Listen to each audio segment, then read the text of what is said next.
o'clock, so I'm going to go ahead and get us started. And we're going to work on our technical issues as we come back. This is our first in-person board meeting. This board meeting of the Board of Education for June 29th, 2021 is called to order.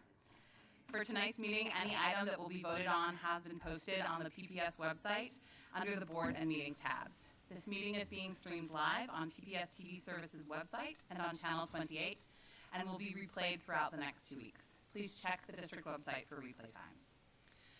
It's lovely to be in person here together. All of the members of the board have been fully vaccinated, so we're able to gather tonight without masks so that we can communicate more effectively and see one another, which is a treat for all of us to be able to work together in person. As we start our meeting tonight, though, we begin with a lot of joy at being together, at the hopefulness. It's a little echoey, Terry. At the hopefulness, for still very echoey, of what it means as we return to in-person in lots of different ways in our community. But with this joy, we also have a little bit of sorrow because tonight is the last meeting for 2 of our board members, and then our student rep. As they have said, they're not going away. They just will no longer be sitting on this side of the room. So Guadalupe, I want to invite you, Superintendent, to begin sort of our recognizing our departing board members and our student rep. Good evening, directors. It's good to see all of you, and thanks, Chair, for letting me kick off. There are so many things we could say about our esteemed colleagues here at the dais, but let me start with. Could you limit them to the nice things? I'll keep them to a clinical synopsis here. Just that to will give, be a quick. Well, you're getting a taste of what it is that makes them so endearing, our directors. So let me give the viewing public, in fact, their body of work has been extensive. So just to remind everybody what under their tenure has been accomplished. So I'll start with Director Bailey. Starting with as chair of the Enrollment and Forecasting Committee, Director Bailey led the committee's work to create feeder pattern and attendance area changes for Harriet Tubman and Roseway Heights middle schools. He's always leaned into elevating the voice from our communities. He's continued his passion for engaging all of our communities across the city of Portland. It's carried him from his role as a member of DBRAC and SACIT, acronyms that I had to learn about, for which Director Bailey has a lot of institutional knowledge. Director Bailey was also instrumental in shaping our district's visioning process, including calling for the vision to be grounded in guiding principles, which have helped to ground us in the drafting of our new multi-year strategic plan, and followed those principles set out by the Southeast Guiding Coalition. Director Bailey also served as board liaison to the Talented and Gifted Advisory Group.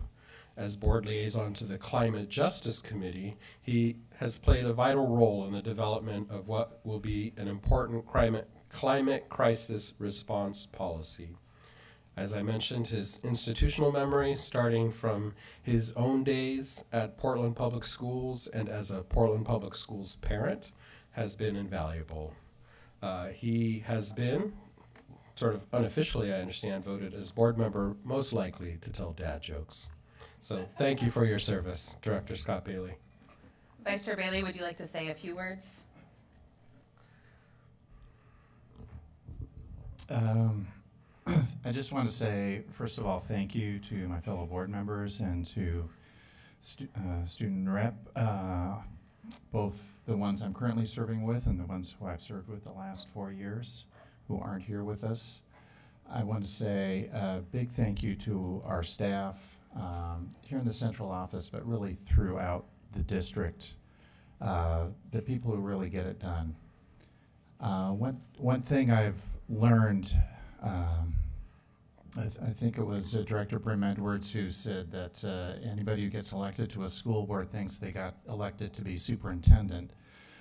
One thing I've learned about the board role is that we do have a few very important things that we do, but there are many, and in many ways more important things that our staff do. And that part of being a good board member is knowing when not to act, when not to engage in something, when to step back and let staff do their job. And right now we have an incredibly competent staff here and all throughout the district. And I just want to say, so when my kids started in Portland Public Schools, it was 1994. Measure 5 was 1 year away from kicking in. So we were looking at funding cuts, which happened throughout my kids' experience in Portland Public Schools. We were in the process of losing a superintendent who had come to Portland, realized that it was going to be no fun. He wasn't going to be able to do any initiatives, just cut, cut, cut. He left. We had 3 years of a corporate CEO caretaker superintendent. Then we had a failed hiring process because the Oregonian inadvertently leaked to a hometown newspaper that their superintendent was a candidate in Portland, and all the candidates pulled it out except for 2. We ended up hiring one, and at that point I was getting involved with a number of parents around advocacy, around not only school funding, but creating a better quality education. And as part of our national network, we were warned not to hire that new superintendent coming in because they had direct experience with that person. That person lasted 3 years. One of the things I did was a group of us formed a committee to try to persuade the school board to fire the superintendent. They didn't. Instead, they extended his contract and then 6 months later fired him with a big payout.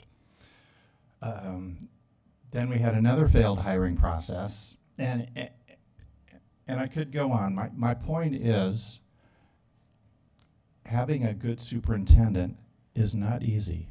Finding and keeping a good superintendent is not easy. And if you look around the country at the larger school districts, how many can you pick out and say, I wish we were more like them? And I know of one, but that's about it. So this is kind of a cautionary tale.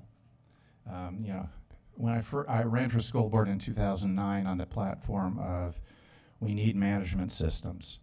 It was a great slogan that really connected with the populace. I didn't exactly win an overwhelming election, and in part because I couldn't articulate it. I just knew that there were no systems there. 8 years later, when I ran again, it was there, plain for everybody to see. If nothing else, the lead in the water piece. But that was just, that was the tip. That wasn't really, the big problems were in the classroom. So and now 4 years later, we have systems in so many ways, protecting students. We have a vision, we have a strategic plan that's grounded in that vision, which we've never had, again, going back to my experience in 1994. We have so much going for us now. So as I depart, I feel good about that, although, again, I'm going to claim about this much credit. And the one thing I will say is voting yes to hire Superintendent Guerrero. That I can take credit for. I was also the first one on the board to say hire that guy, but I think you said let's just stop now. Yes, it was the second of 3 interviews, and he walked out, and I said just call him back, let's hire him. Yeah, I'll take credit for that and for a number of other things, but really the work that you brought to us. And the staff that you brought in has enabled us. I mean, we've always had good, caring people working here. It's not that. It's that they haven't been in an effective system, and that's what you brought. So I feel good about that. And my cautionary tale to my fellow and future board members is, and I'll say it positively first, keep it going. And the flip side is, don't screw it up, because I've seen what happens when superintendents leave, and it's not easy getting a good one.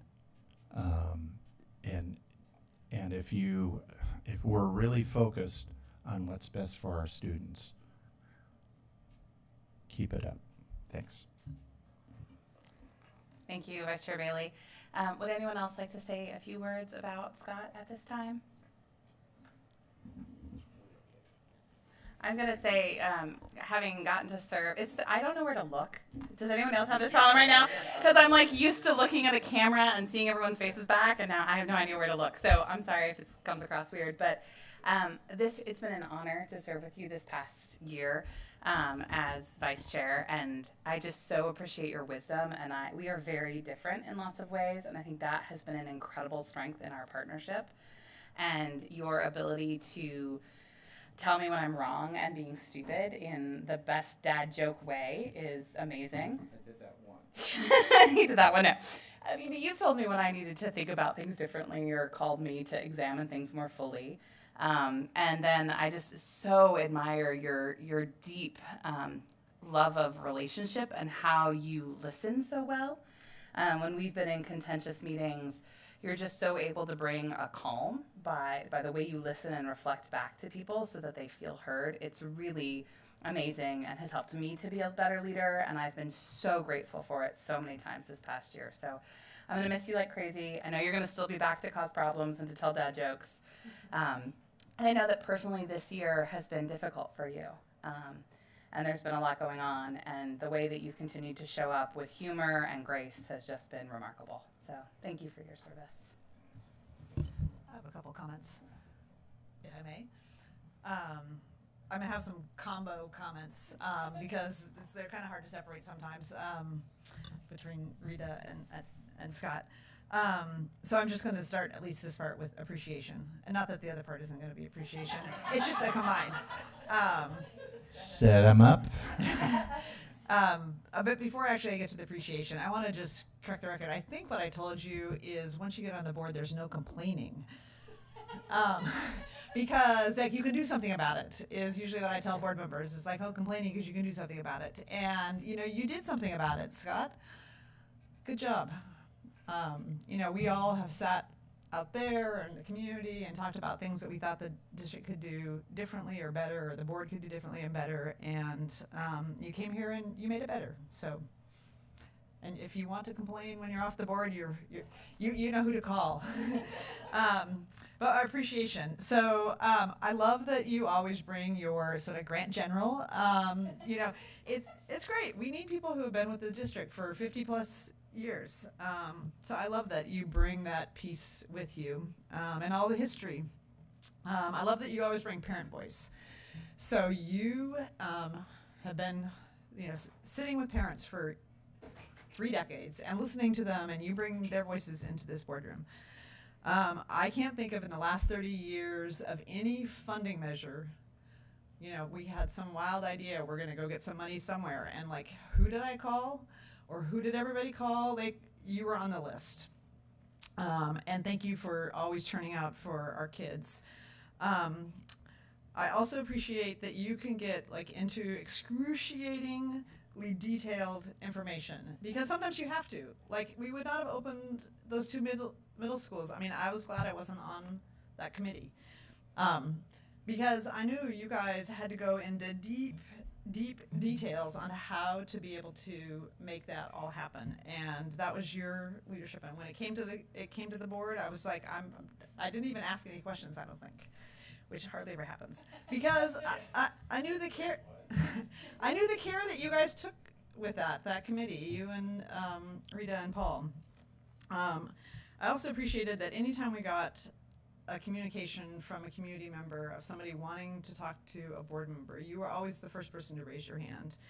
And you know, whether it was parents or students or staff, you listened to people and you made the time to make people feel heard, and that made us all a better board and a better district, and it's good for our students. So thank you. That was really nice. Scott, first I want to just honor the longevity of your activism with Portland Public Schools and just how much you have done as a citizen and as a board member. You and I first got to know one another long before we were both on the board through, in 2011, the Lucky Lab. when we said we need to find a way to build a good bond proposal so we can start investing in our school facilities. And you were so committed to that. And it was a really ragtag group of people that otherwise, most of whom didn't know one another before, but who just had this abiding passion for our children and for equity in our school district and for trying to make something good happen. And you were really a leader in that effort.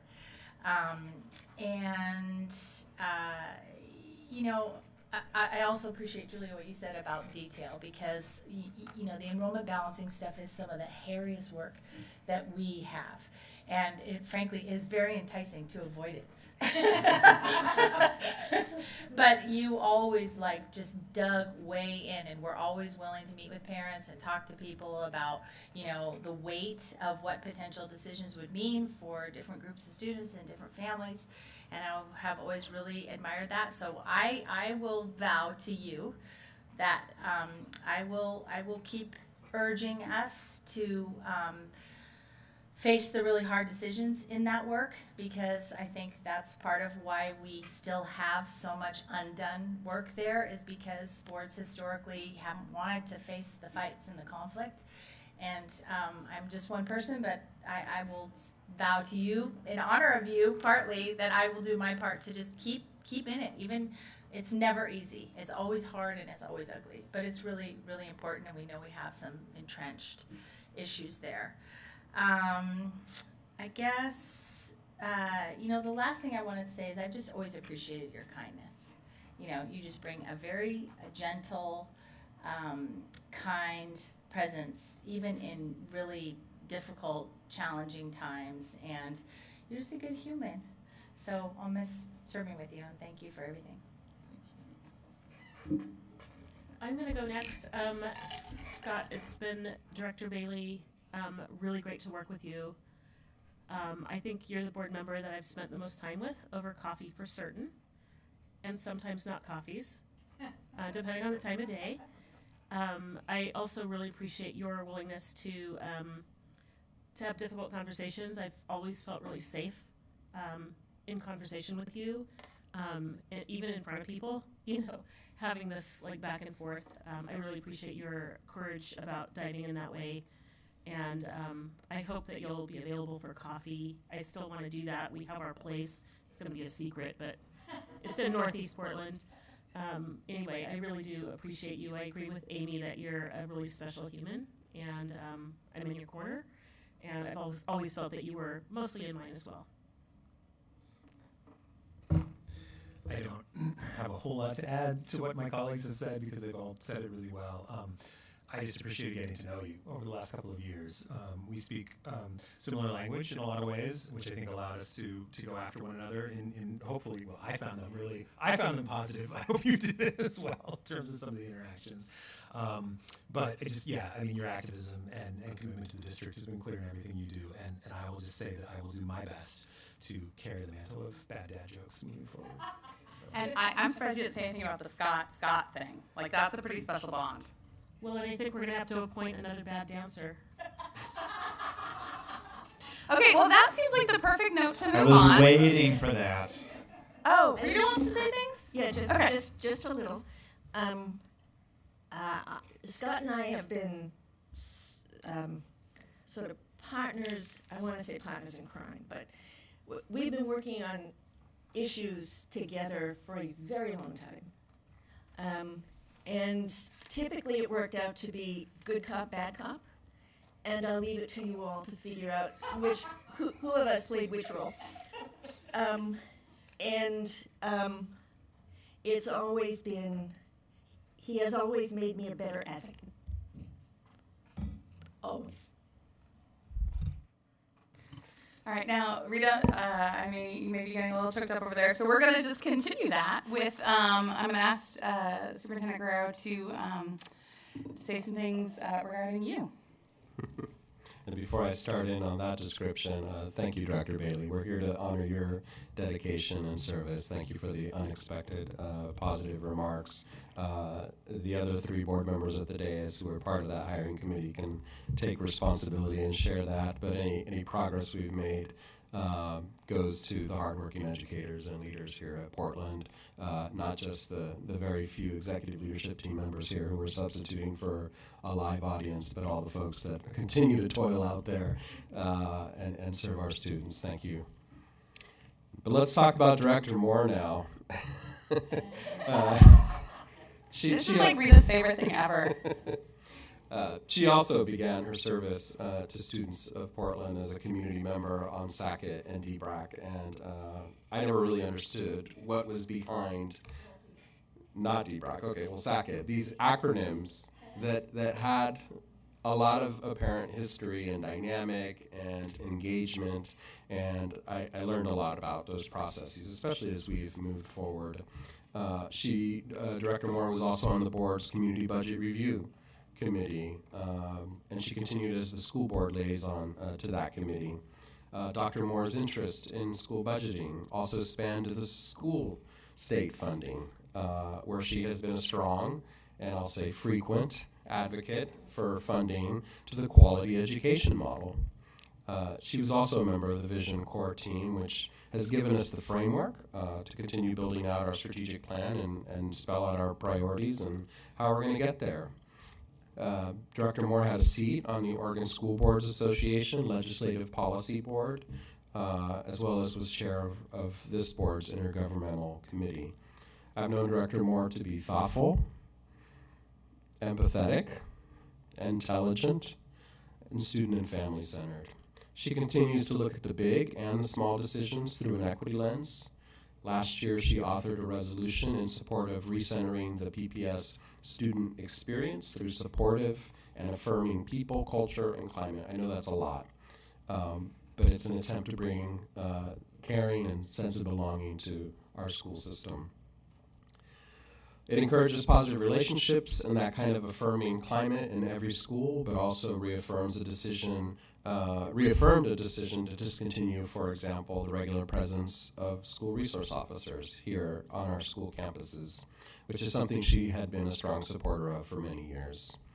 Although her time on the board is coming to an end, I know that she'll continue to be committed to the work of board governance, and I believe she's going to be sharing some of her wisdom and experience with other school boards out there who are trying to advocate on behalf of children. Thank you, Director Moore. Director Moore, would you like to say a few words? I would say yes and no. Thank you for the kind words.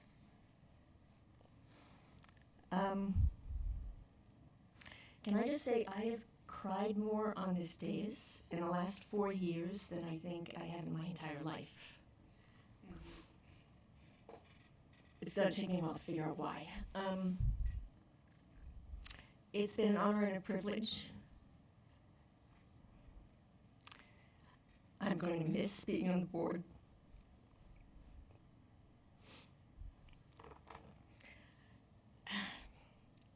This is important work. It's important that we are elected because we are supposed to be representatives of the larger community. And that comes in the form of votes from the electorate out there. School boards are historically in the United States the most representative elected body in our system. And the reason is we're talking about children. We are responsible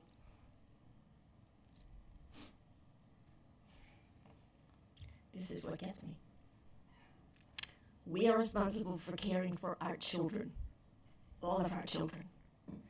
It is our duty to do the best work we can do. Our children depend on it. The future of this society depends on it. I'm a political scientist by training. My specialization was comparative politics and regime change.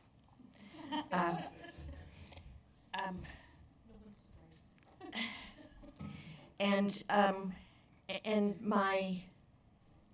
all of the textbooks, all of the scholarship that I read is feeling very up close and personal right now, in a way that I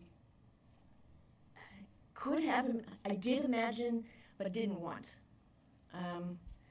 This country's at a turning point. The city's at a turning point.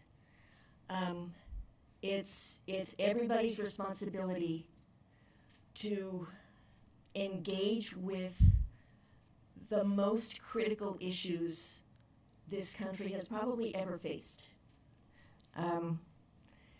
We're talking about democracy in action. What I have learned over the last 4 years is there really is an art to governing. I've watched politics for a long time. I've watched governing for a long time. It's very different when you're sitting up here. It's different. And there's stuff that happens up here and in meetings and conversations that the books can't really convey. Governing requires a level of self-knowledge and openness that I hadn't really appreciated before. Black and white thinking is very comfortable, but it doesn't work. And for many, many years,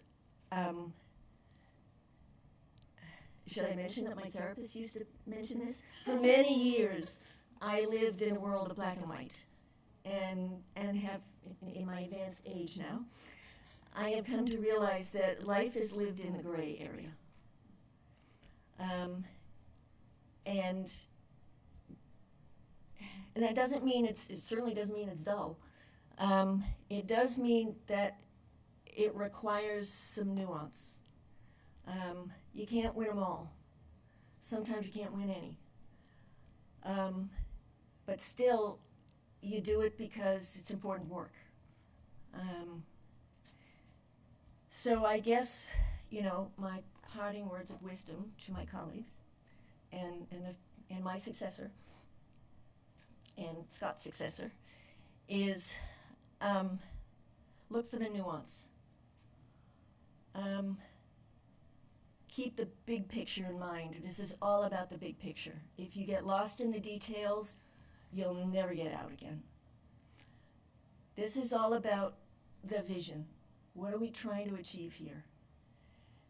And figuring out day to day how you can pursue the vision in meaningful ways.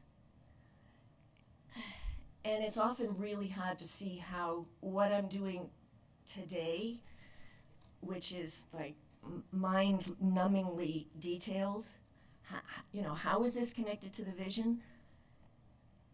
You got to figure out how it's connected to the vision. And if it's not connected to the vision, if it's not going to advance the goal, what are you doing? Maybe you shouldn't be doing this thing. So, embrace the art of governing. And I would ask that of people sitting up here. I would also ask it of the audience and, the people out there. You need to understand that this is hard. This is really, I'm dispensing with the ahs, totally. This is my moment. I don't care anymore. This is hard work. Your job as the parents, the students, the electorate, other elected officials, your job in this is to advocate. Figure out what you want, what you think you need, and advocate. It's our job to take that information, combine it with other information that we have that you probably don't, and come up with a solution that is actually going to advance the cause, which means that nobody can get everything they want. You just can't. And if you insist on it, it's going to be a problem, because this whole enterprise has to be grounded in what is best for students, all students, especially the students who need our most fervent efforts to help them. And if that means that you're not going to get what you want today, you need to understand that's going to be okay. Your student's still going to be good. And the art of governing in this country is becoming a lost art. So I guess that's my final word. We can't lose it altogether.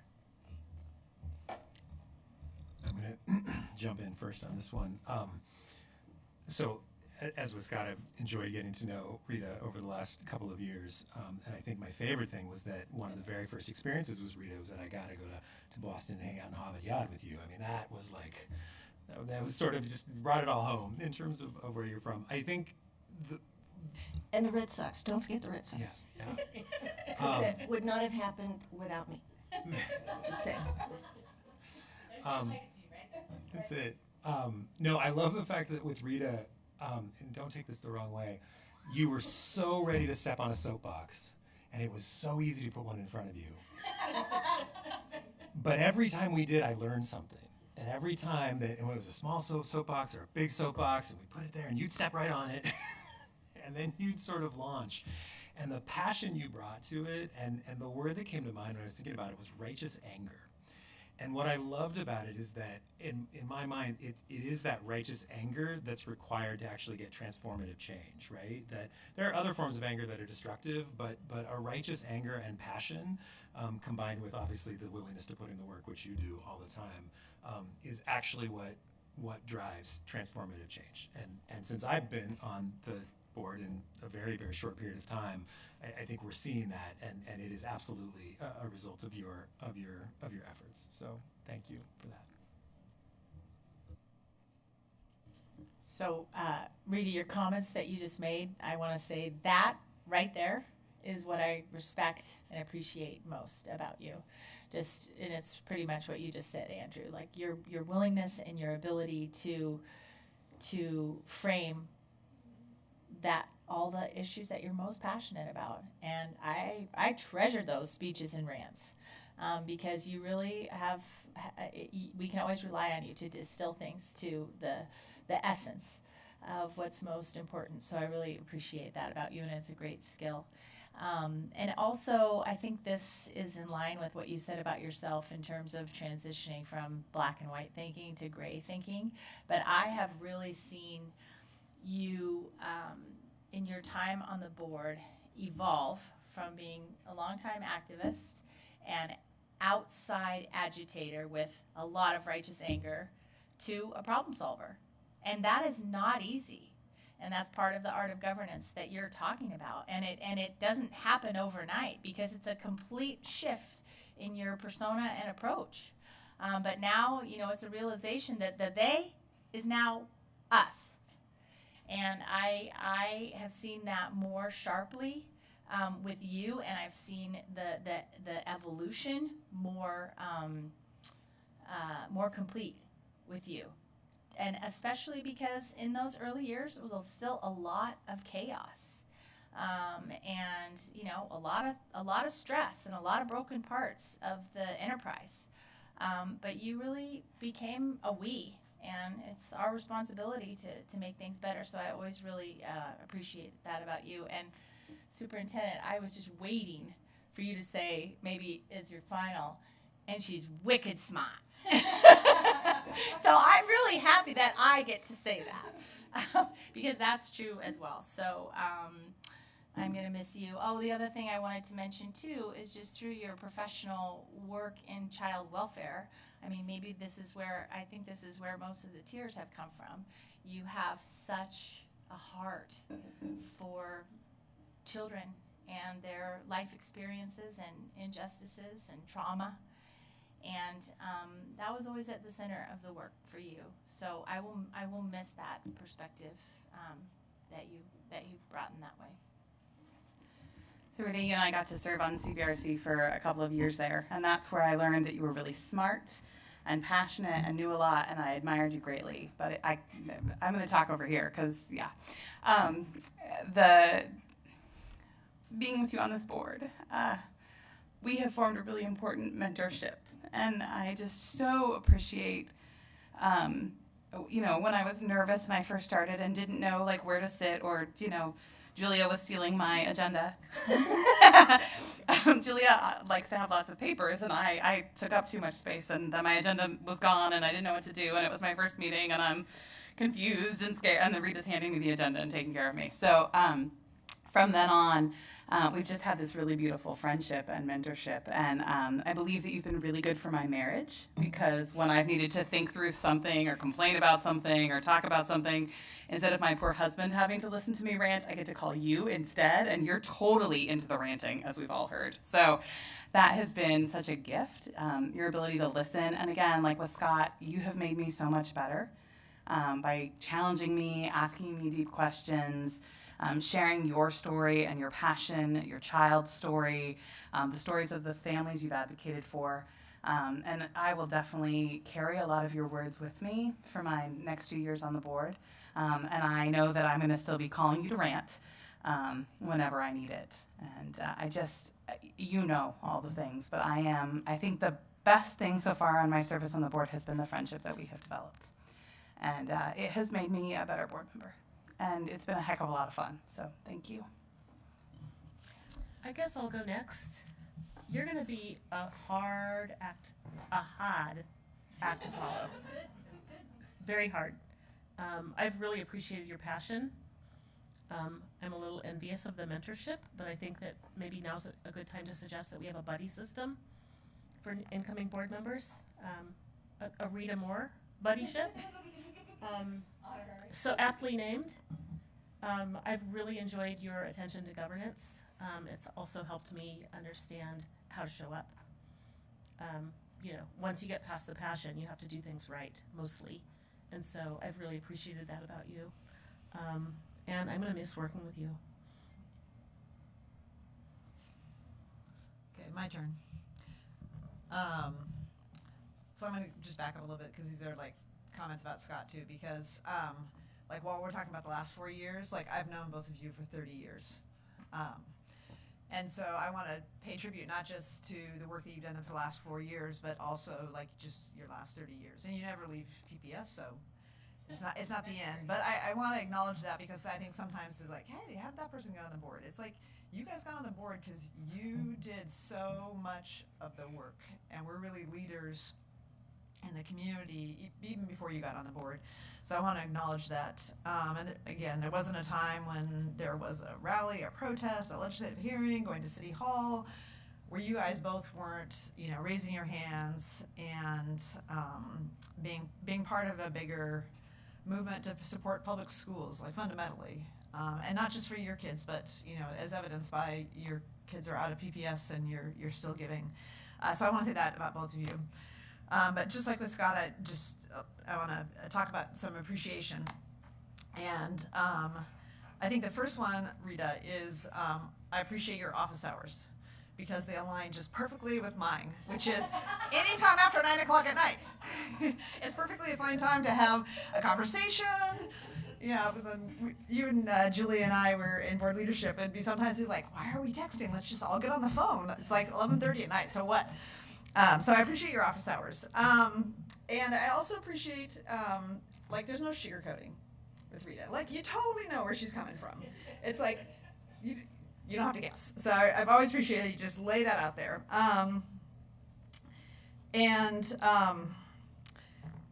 I think you have an ability to look at the big picture, which you've talked about, but I've also appreciated that you and I can have a vigorous debate about one granular issue.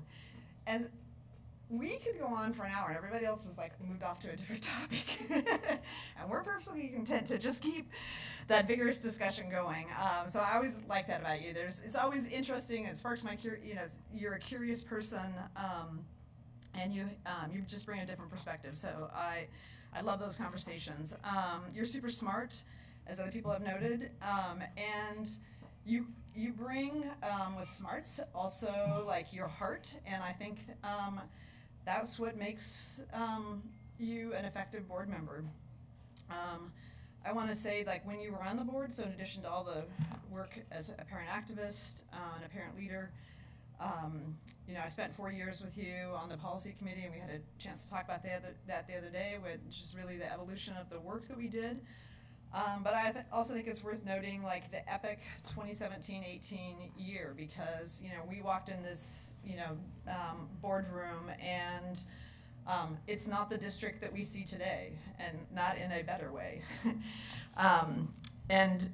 We, the two of us in leadership, along with Julie, and I hate to tell you this, Rita, but you, like, don't get rid of me, because whoever you have served with, you have a lifelong bond with. And the year that we served together in leadership, along with Julie, whether it was we were hiring the superintendent, to opening 2 middle schools, to doing some really important policy work of improving the professional conduct policy, launching an investigation that really centered on how do we better protect our students. You were a partner, a leader, a great team player, all the things you would expect. And it was a hard year, and I really appreciated having you as a partner in leadership. I also will say, there have been times when we've disagreed. And I think it was harder because we both hold our values really deeply and passionately. And so that made us even like, if I only make one more point, she's going to get it. And, I appreciate that, because I am not one, as people may have noticed, to be afraid of like having that sort of creative tension to get to a better place. And one of the things, Rita, in those discussions where it was obviously maybe we had different points of view, is that tension and the forcefully arguing your point and your values, I think made me a better board member, and I think it made our board better. And the way that you showed up, I think made us all better, and also made us better for our students, because I think, just to circle back to the very beginning, that we all came to this as parents, as focused on students, and even though we've come sort of full circle, you never have lost that. So thank you for always bringing that to your work and for the partnership. And like I say, once you've been in leadership or served with somebody, they're always like part of your life, whether you like it or not. So thank you for everything you've done for the last 4 years, and I'm going to miss your presence on the board and what you bring that nobody else does. I'm going to see if either Nathaniel or Scott or Director Bailey want to say anything. Director Bailey? And then, go ahead. I'm not going to say too much, except we've been in the same foxhole for 11 years and counting, 12 years, I don't know. And the biggest conflict we've ever had is who's going to fall in the grenade. Totally appreciate your passion for children. And you've taught me a few things. And I remembered, I can't remember the exact setting. It was like 1 year into being on the board, and we came out of a meeting, and you looked at me and you said, "What happened? You were just the bad cop, and I was the good cop."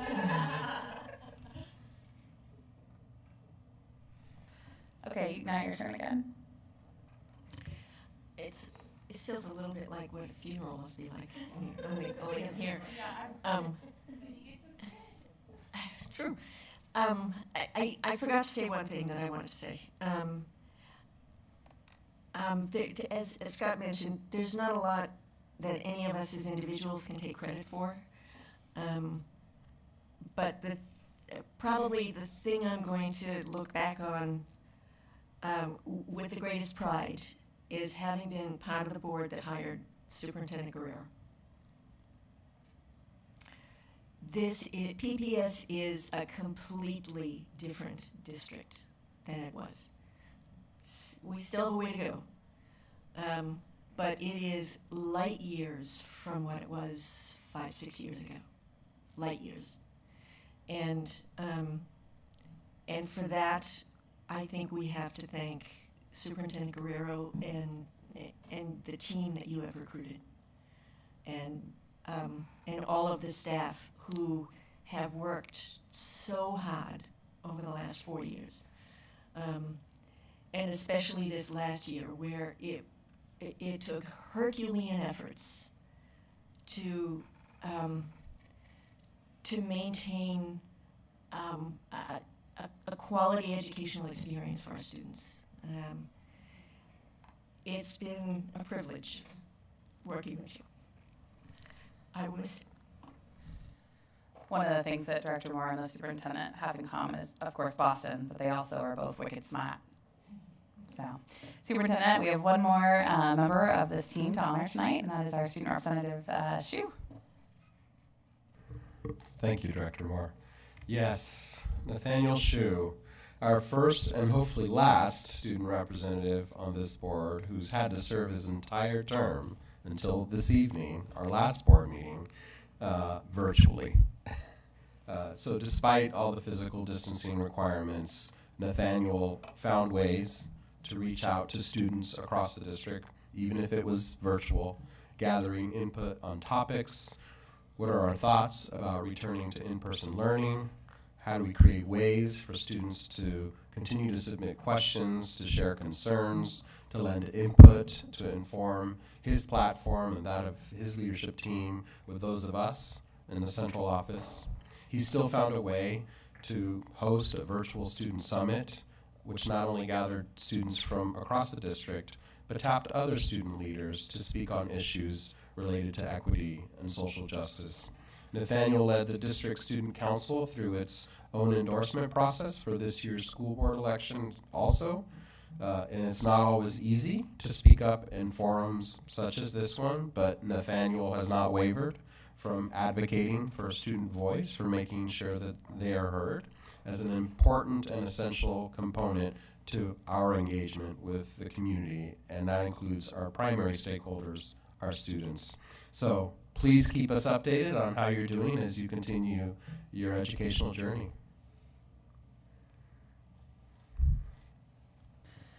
And Nathaniel, I know that this is, student representative, I know this has not been an easy year, and you have done such a remarkable job of advocating, of asking questions, of, I think as we've talked about in many places already tonight, there were broken systems within our larger system, and I know you have worked diligently to fix the way that DSC members are selected, have really had a heart for focusing on making sure that that's an equitable process, that there's clarity and clear voices, and that students really are having their voices be elevated. And so I know that in the midst of being a student and also dealing with a global pandemic and having to do it all virtually and not getting, there's something about when we are together in these spaces, building those relationships, that you haven't had that opportunity, and you've done such an admirable job of advocating for students under very difficult circumstances. And so I wish you the best in your next endeavor, and thank you for all of your time that you've put in for the board.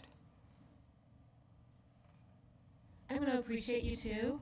You've attended the same two schools I last attended, MLC and Jefferson. Not MLC, but my brother does. Your brother does, Jefferson then.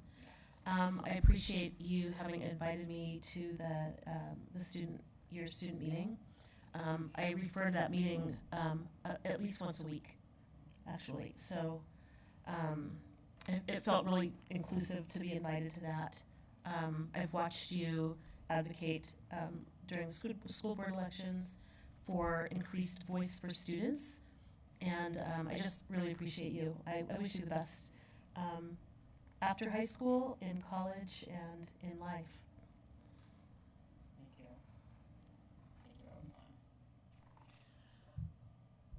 Go ahead.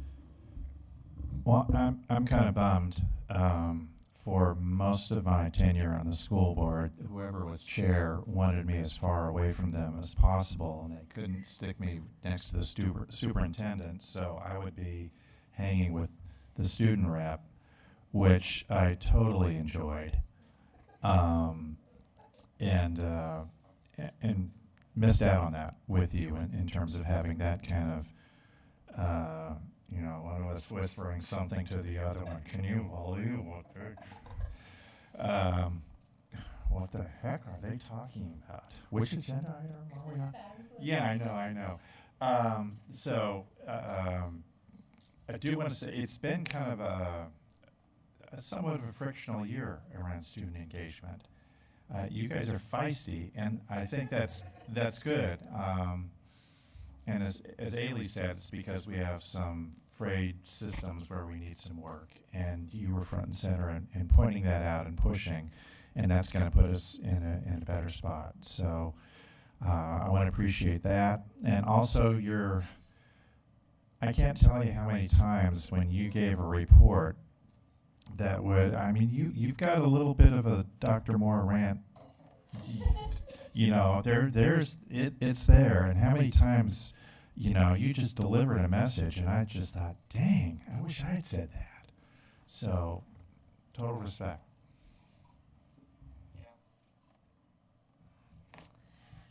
Yeah, we're gonna miss you, and I've got to say, even it's so weird having this be like the first in. I feel like there's been more in person, but I guess not. I've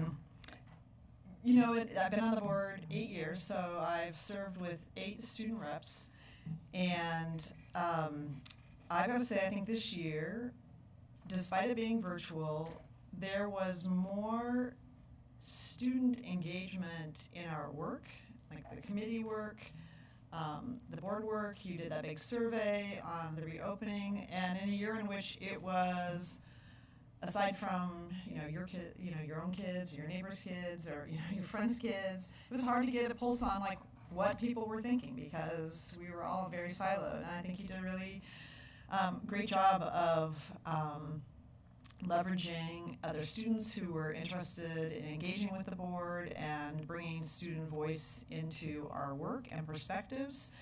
And what I really appreciate, and this kind of goes back to how I like to engage with Dr. Moore, is like you guys were like not afraid to like lay down an opinion or like say where you wanted to head directionally, and like I really respect that. And sometimes I get people kind of push back on me like, hey, you shouldn't have said that to like students. Like I'm looking at them as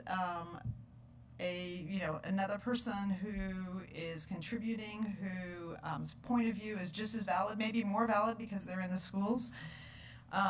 So I've really appreciated the amount of engagement and the willingness to just wade into the discussion and state points of views, and even if it was points of views sometimes that adults maybe disagreed with, to state them anyway because that's your truth. So thank you for bringing that into our work. Also, I know that as schools were reopening, there was a big interest from students to participate in the health and safety building walkthroughs.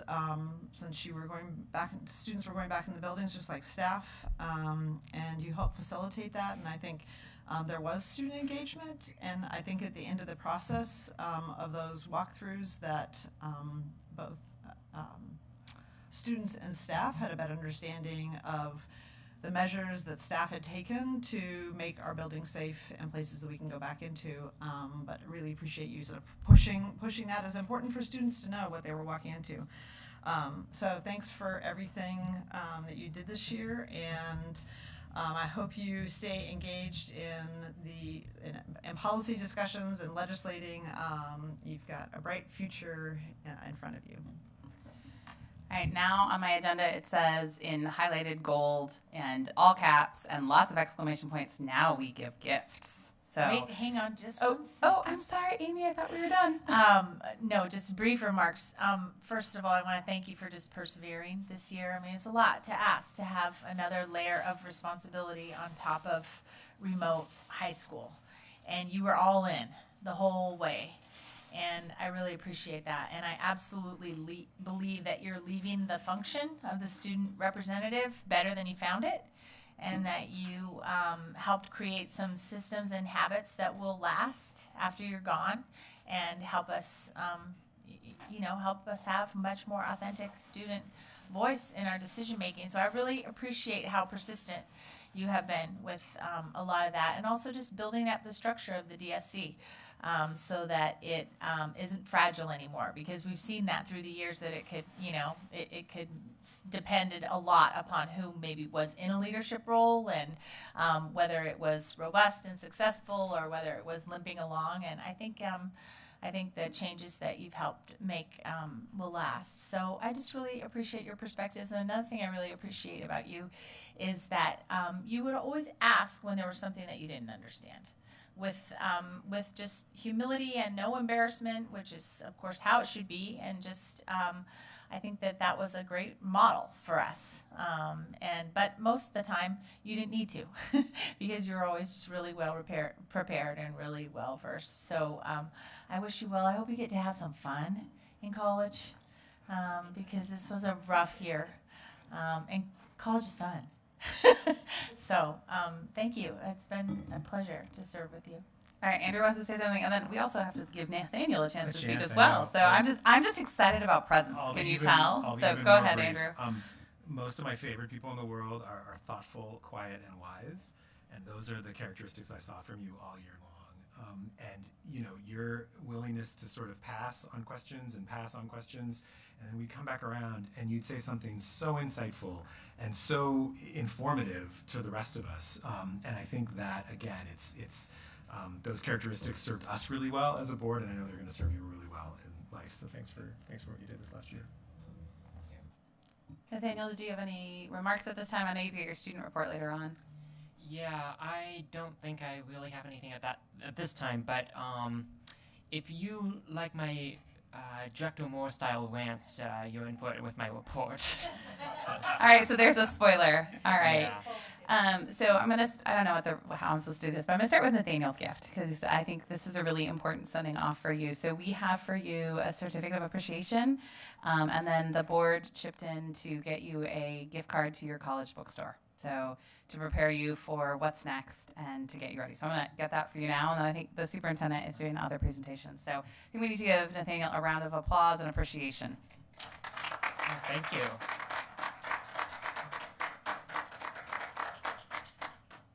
This lovely certificate of appreciation for Nathaniel, and then your card.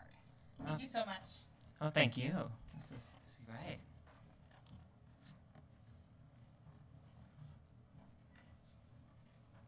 Superintendent Guerrero? Sure.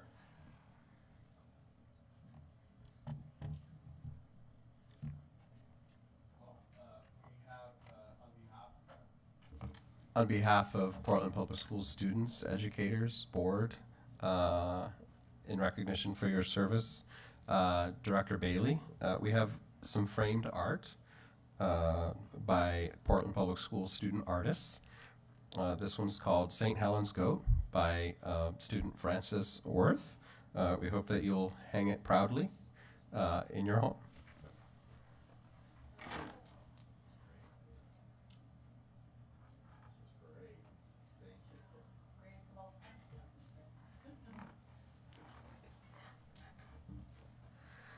And as the plaque reads, in recognition and appreciation also of Dr. Rita Moore for her extraordinary leadership and service on behalf of Portland Public Schools. We have student art also as well. This one's titled Kingfisher by student Maxwell Schoder.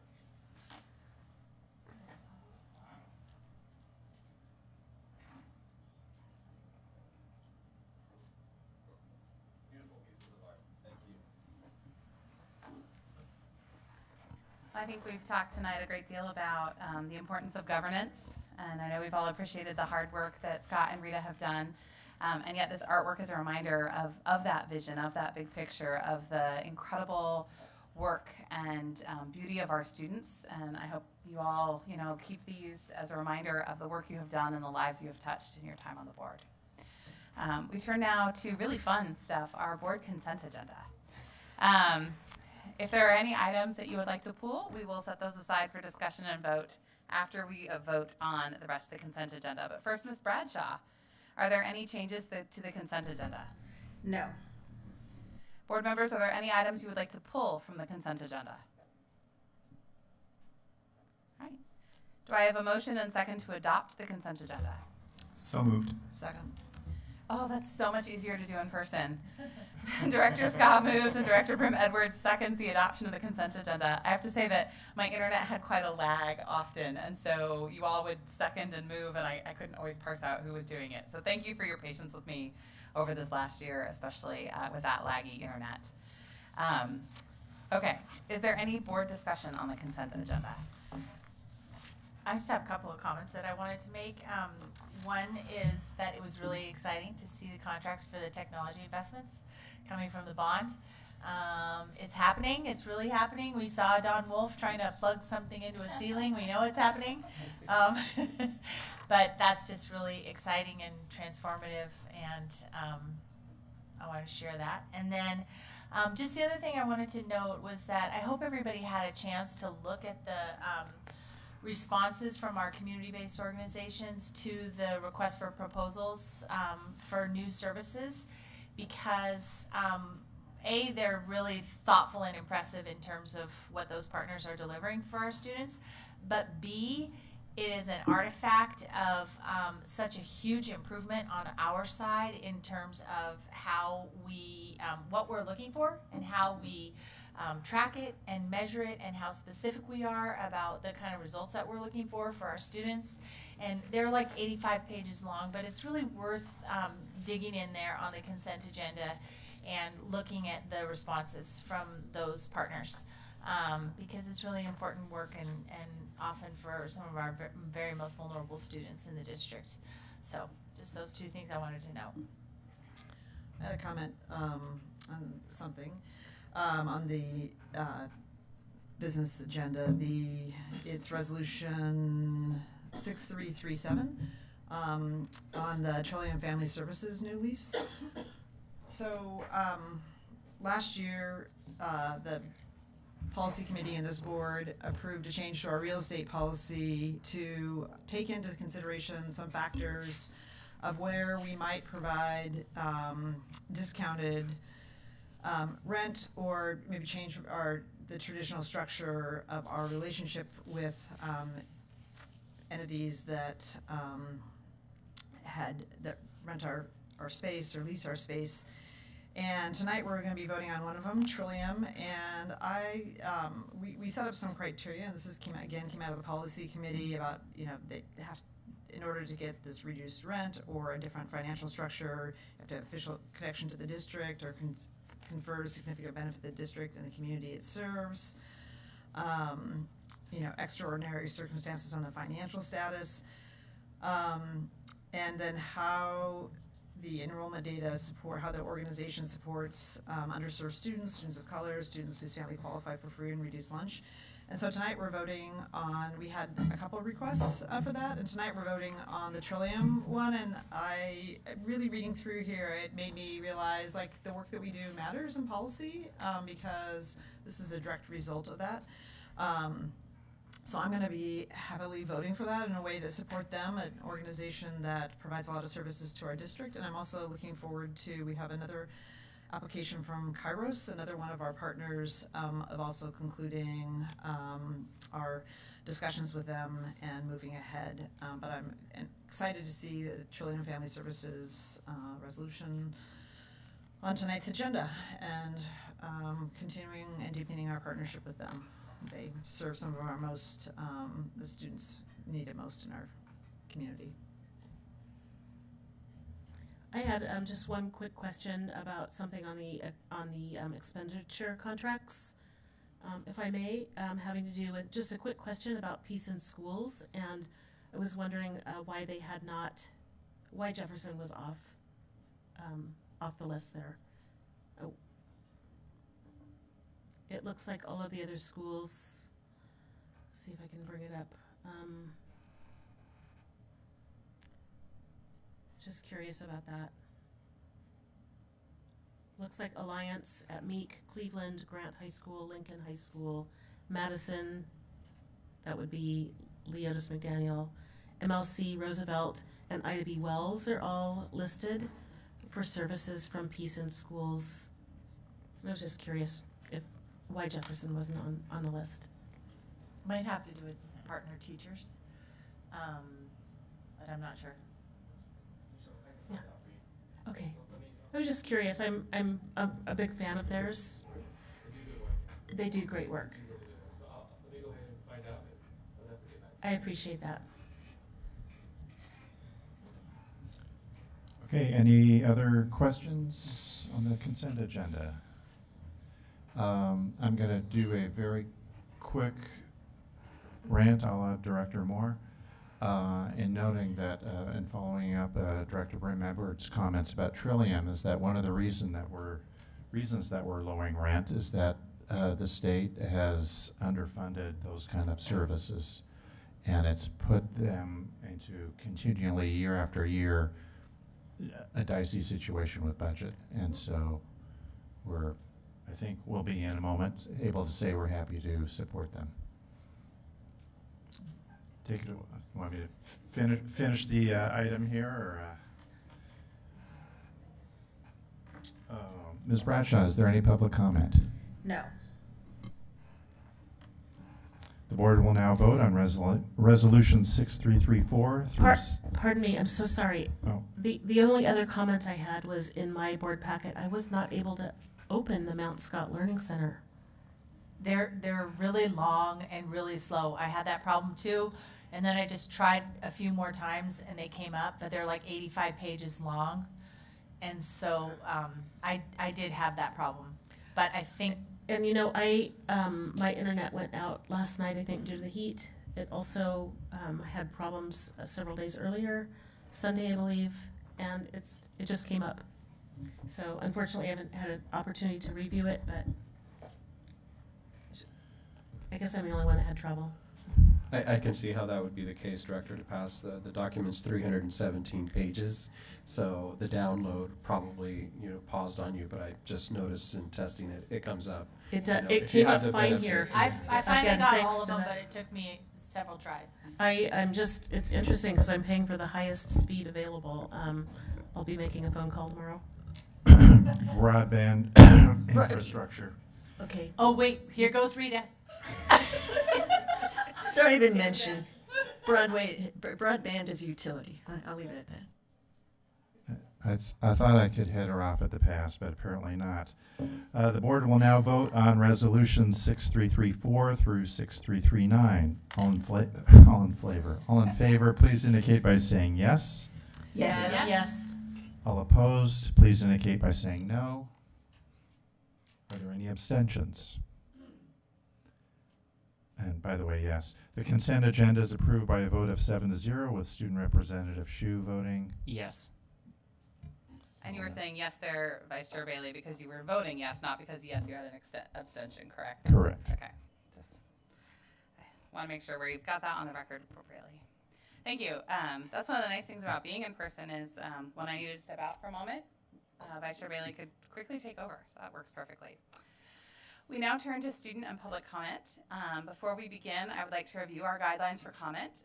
And I'd also like to say this is our first time doing this hybrid way of comments, so bear with us. We may have to adjust the audio as we go. The board thanks the community for taking the time to attend this meeting and provide your comments. Public input informs our work, and we look forward to hearing your thoughts, reflections, and your concerns.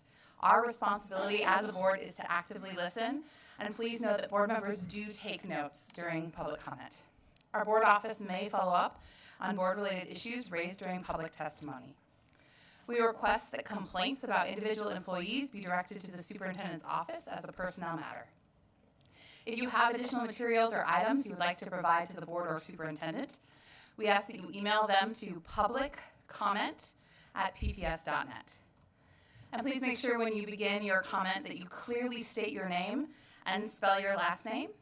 You will have 3 minutes to speak, and you will hear a sound after 3 minutes, which means that it is indeed time to conclude your comments. Ms. Bradshaw, do we have anyone signed up for student or public comment? Yes, we have Eric Happel.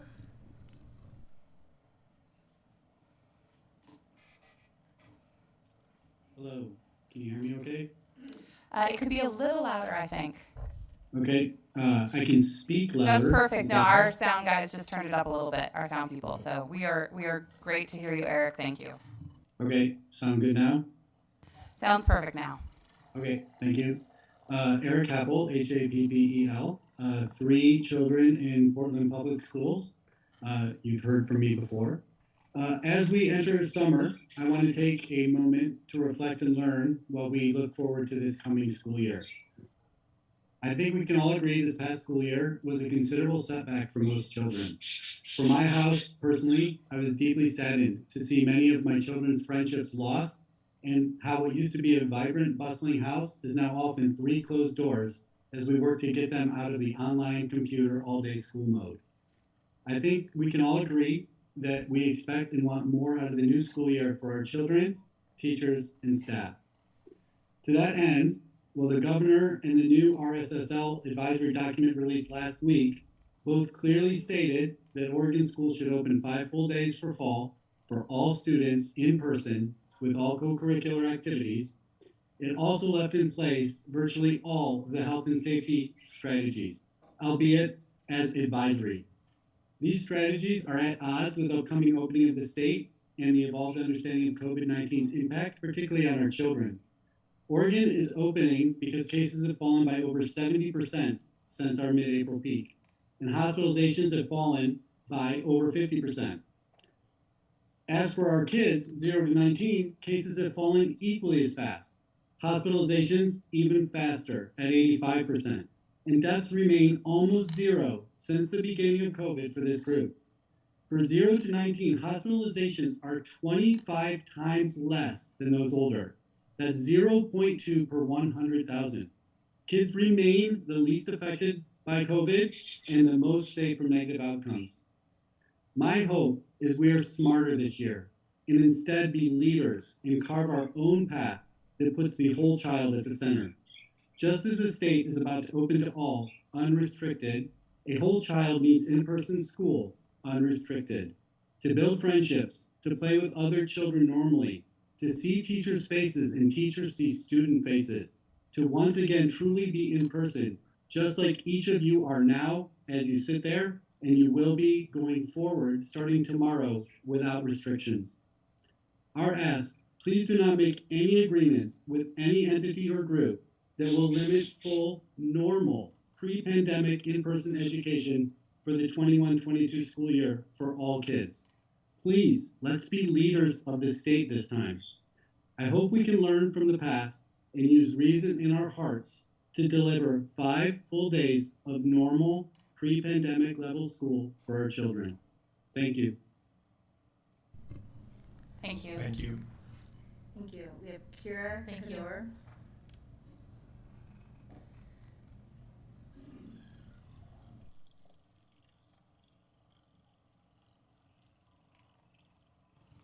Welcome, Kira.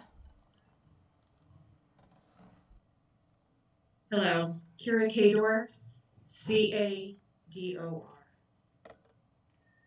Before I start, I want to say to Board Member Brim Edwards that I appreciated your comment that you're expecting a Kairos lease on the agenda soon.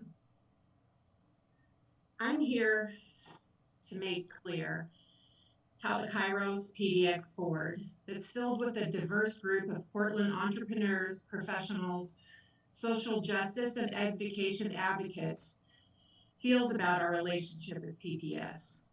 At the core, we honestly have a level of distrust. Over my years on the board, we have had to fight PPS on every game. One of the critical fights was over remaining in a PPS old, worn down, vacant building that happens to be in the heart of our historic Black community. After community came en masse to a board meeting to express the collective feeling of being treated as less than, one of the PPS board members said to me in a private conversation, and I'm quoting, "Don't ever pull that stunt again." That stunt she was referring to was the Black community Kairos PDX students, educators, and families packing the public meeting. This PPS board member comment is counter to all of the published PPS statements about supporting racial equity and social justice. Instead of putting up roadblocks or simply being unresponsive, you should be taking the bold step to embrace partners like Kairos PDX. Partners doing the work to repair the decades upon decades of a less than equitable and socially just educational system. The unresponsiveness to which I referred is to our proposal for a long-term lease arrangement. Chris Nelson will provide the details about this in his testimony. I am testifying that instead of PPS seizing the opportunity to partner with us in the work to place the rehumanization of Black and brown children at the center of the education space, you did not respond to us for months. That lack of engagement showed the Kairos PDX board that even though this country and the city in particular was in the midst of a time in which the very essence of the unjust and racist systems in this country were laid out on our TV and computer screens, PPS was choosing to remain rooted in the past. Now, we have received responses and clear allyship from Michelle and Julia and support from Amy. I want to acknowledge that. But PPS, you need to put in the work to realize your statement from your racial educational equity policy that says, quote, to achieve educational equity, PPS will provide additional and differentiated resources to support the success of all students, including students of color. You need a Center for Black Excellence. You need strong partnerships with groups like Kairos that will grow your cultural competency. And you need all PPS board members to do as Superintendent Guerrero said, which I'm going to quote again. We as a community must foster and promote a collective vision for public education so that every student, regardless of race, gender, socioeconomic situation, special needs, or ability, has access and opportunity to kindle his or her own unique spark and to build the knowledge and skills to achieve their goals. Thank you. We owe our students that. I'm almost done. Thank you. End quote. And Superintendent Guerrero, we couldn't agree more. Thank Please you for know, your though, time. our community is engaged and ready to do that which we were told to never do again. Thank you for your time. We thank you for your 3 minutes of testimony. Ms. Bradshaw, who's next? Chris Nelson. I just want to let folks know that when we start the timer, we wait until after the person has had a chance to introduce themselves. Some people have longer names, some people use pronouns, so we always wait until the person begins their testimony to start the timer, so that way it's equitable. Welcome, Chris.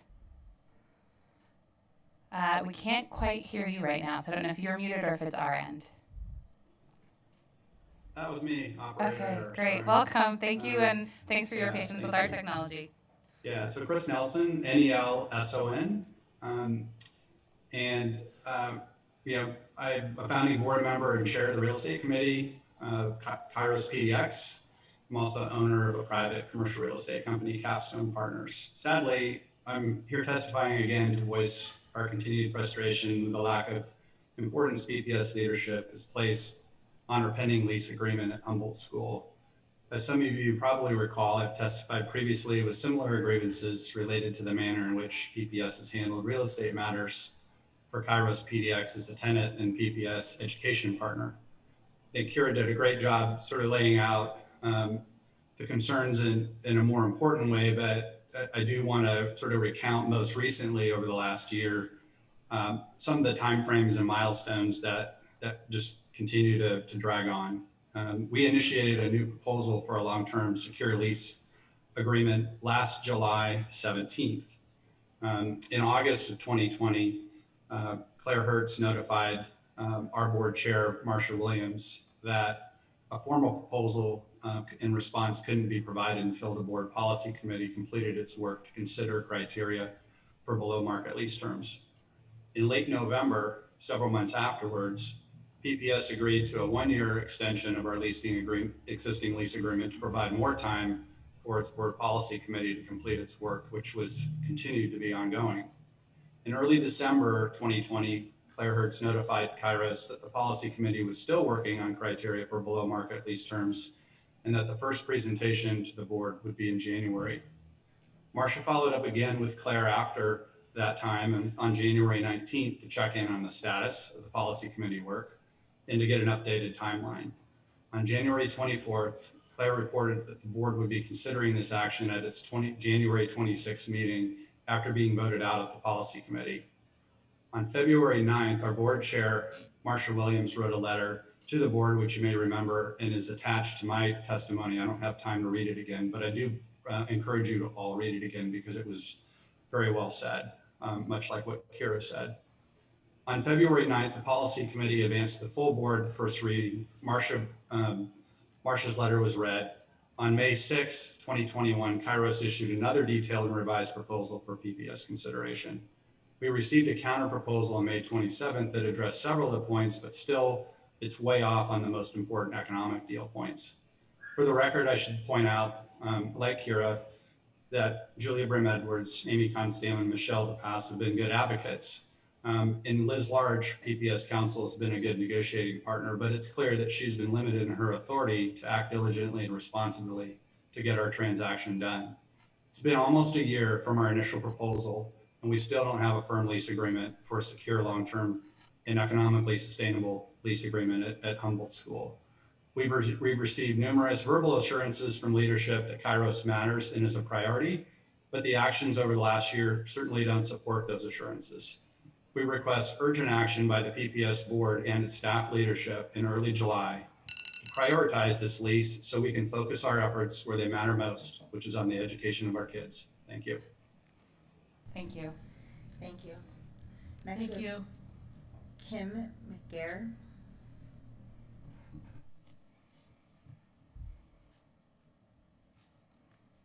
Welcome, Kim. Yes. Hi, good evening. My name is Kim McGarr, MC, capital G-A-I-R.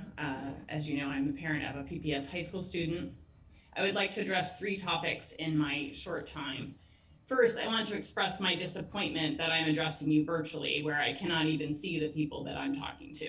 I'm very pleased that you're meeting in person. I'm equally disappointed that you are not allowing the public to attend. First of all, it's just simply unscientific. You all have nothing to fear from having the public attend a meeting. But most importantly, the message that it sends is very disheartening. First, we know we have parents who are afraid to send their kids back into school that don't feel that it is safe. There is trust that needs to be built there. If you can't even be in a room with vaccinated adults from the public, how are they supposed to believe that school is safe for hundreds of kids?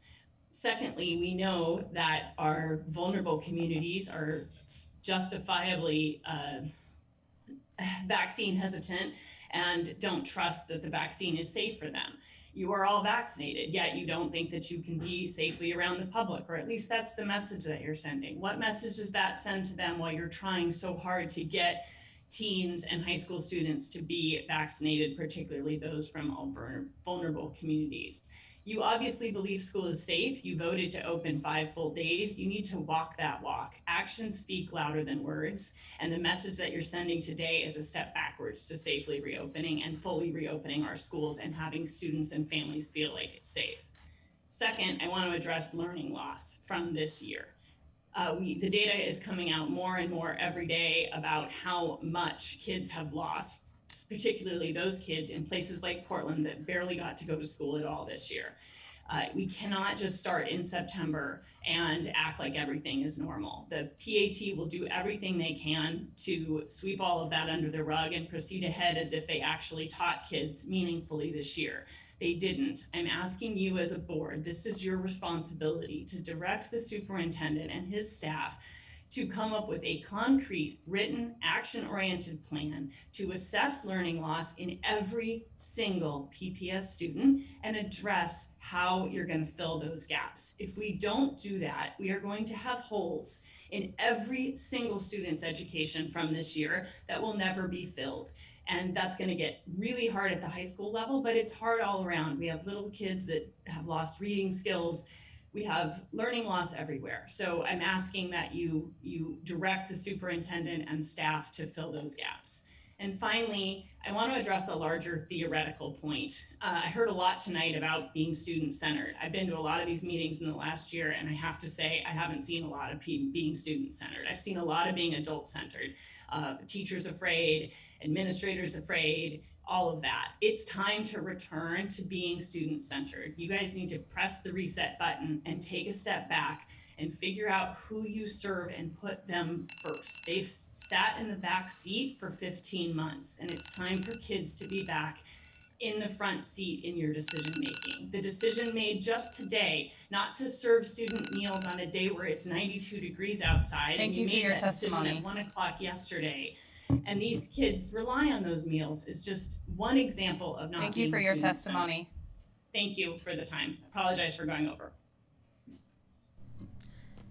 Thank you. That concludes who we have signed up. All right. Student representative, I want to thank everyone who gave public comments.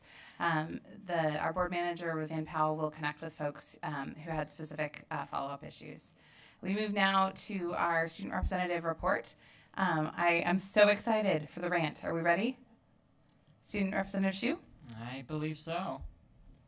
And I'm sorry if I am not using this microphone correctly because I've never used it before. So here we go. I come before you now to give my final report as student representative to the Portland Public Schools Board of Education. As such, I hope you'll forgive me if I embark on any long-winded ramblings or begin to leapfrog from topic to topic. There is so much that should be said and so little time left now in which to say it. I'd like to begin with a few miscellaneous topics. The first of these is COVID-19 vaccinations. I had the opportunity to visit our vaccine event at Harrison Park last week, which ended up vaccinating nearly twice as many people as was expected. For me, seeing the line wrapping around the building really emphasized the need for such targeted and incentivized efforts, and I hope that we continue to offer them until such time as all of our communities have had ample opportunities to get vaccinated. I'll point out also that in the state of Oregon, those 15 and over don't need parental consent for vaccinations, and this one is completely free. For those members of the PPS community who are able to get the vaccine but remain hesitant for one reason or another, I ask you, please, please get it, just like all of us here tonight have done. I know there are no arguments I can make that you have not heard before, so all I have to say is this. It is absolutely essential, both for our plans to reopen in the fall and in general, that enough of us are immune. What we must realize is that, due to the nature of viral infections and exponential growth, this is not just a choice we make on our own behalf, but on the behalf of everyone in our community. We have an obligation to protect one another in times such as these, particularly the most vulnerable among us who couldn't get immunized even if they wanted to, including many of our city's children. We have a moral obligation to one another. Let's please fulfill it. The other miscellaneous topic I want to mention tonight is the climate crisis. This is a topic I've been meaning to address directly in one of my reports since my term began, and seeing as we have now reached the end, I feel compelled to do so now. Of all the problems my generation is set to inherit from those that came before, a list, incidentally, just as long as it is varied, none are graver than the looming specter of climate catastrophe. If anyone, for some reason, needs further convincing, let's review the events of the last year. We began the school year with a series of massive forest fires in our state, which ravaged many communities. First here in Portland, they resulted in an unprecedented level of air pollution. Our air was the worst of any city in the world and was easily classified as hazardous. At the height of the fires, you could hardly even see in front of you as the skies themselves turned scarlet. Among the conditions that led to the fires being as disastrous as they were high wind speeds, which led to many temporarily losing power, myself included. Fast forward to February. We were then confronted with an entirely different type of threat, a winter storm of unusual proportions. Ice and snow covered our city. This too led to electrical issues, which have been described by OPB as the greatest storm damage to our electrical grid in 60 years. Only then, the severity of the outages was increased by freezing temperatures rather than toxic air. And finally, let's look at the last 4 days. I'm sure no one needs reminding of the unimaginable heat, how we observed all-time heat records on Saturday, only to top it on Sunday, only to top that yesterday. These horrible events are not unrelated. While occurrences like these are likely not the exclusive result of the climate crisis, they are greatly exacerbated by it. And they are but a foreshadow of what awaits us, not to mention what awaits generations to come. Granted, PPS is developing a fairly formidable response outline with the climate crisis response policy.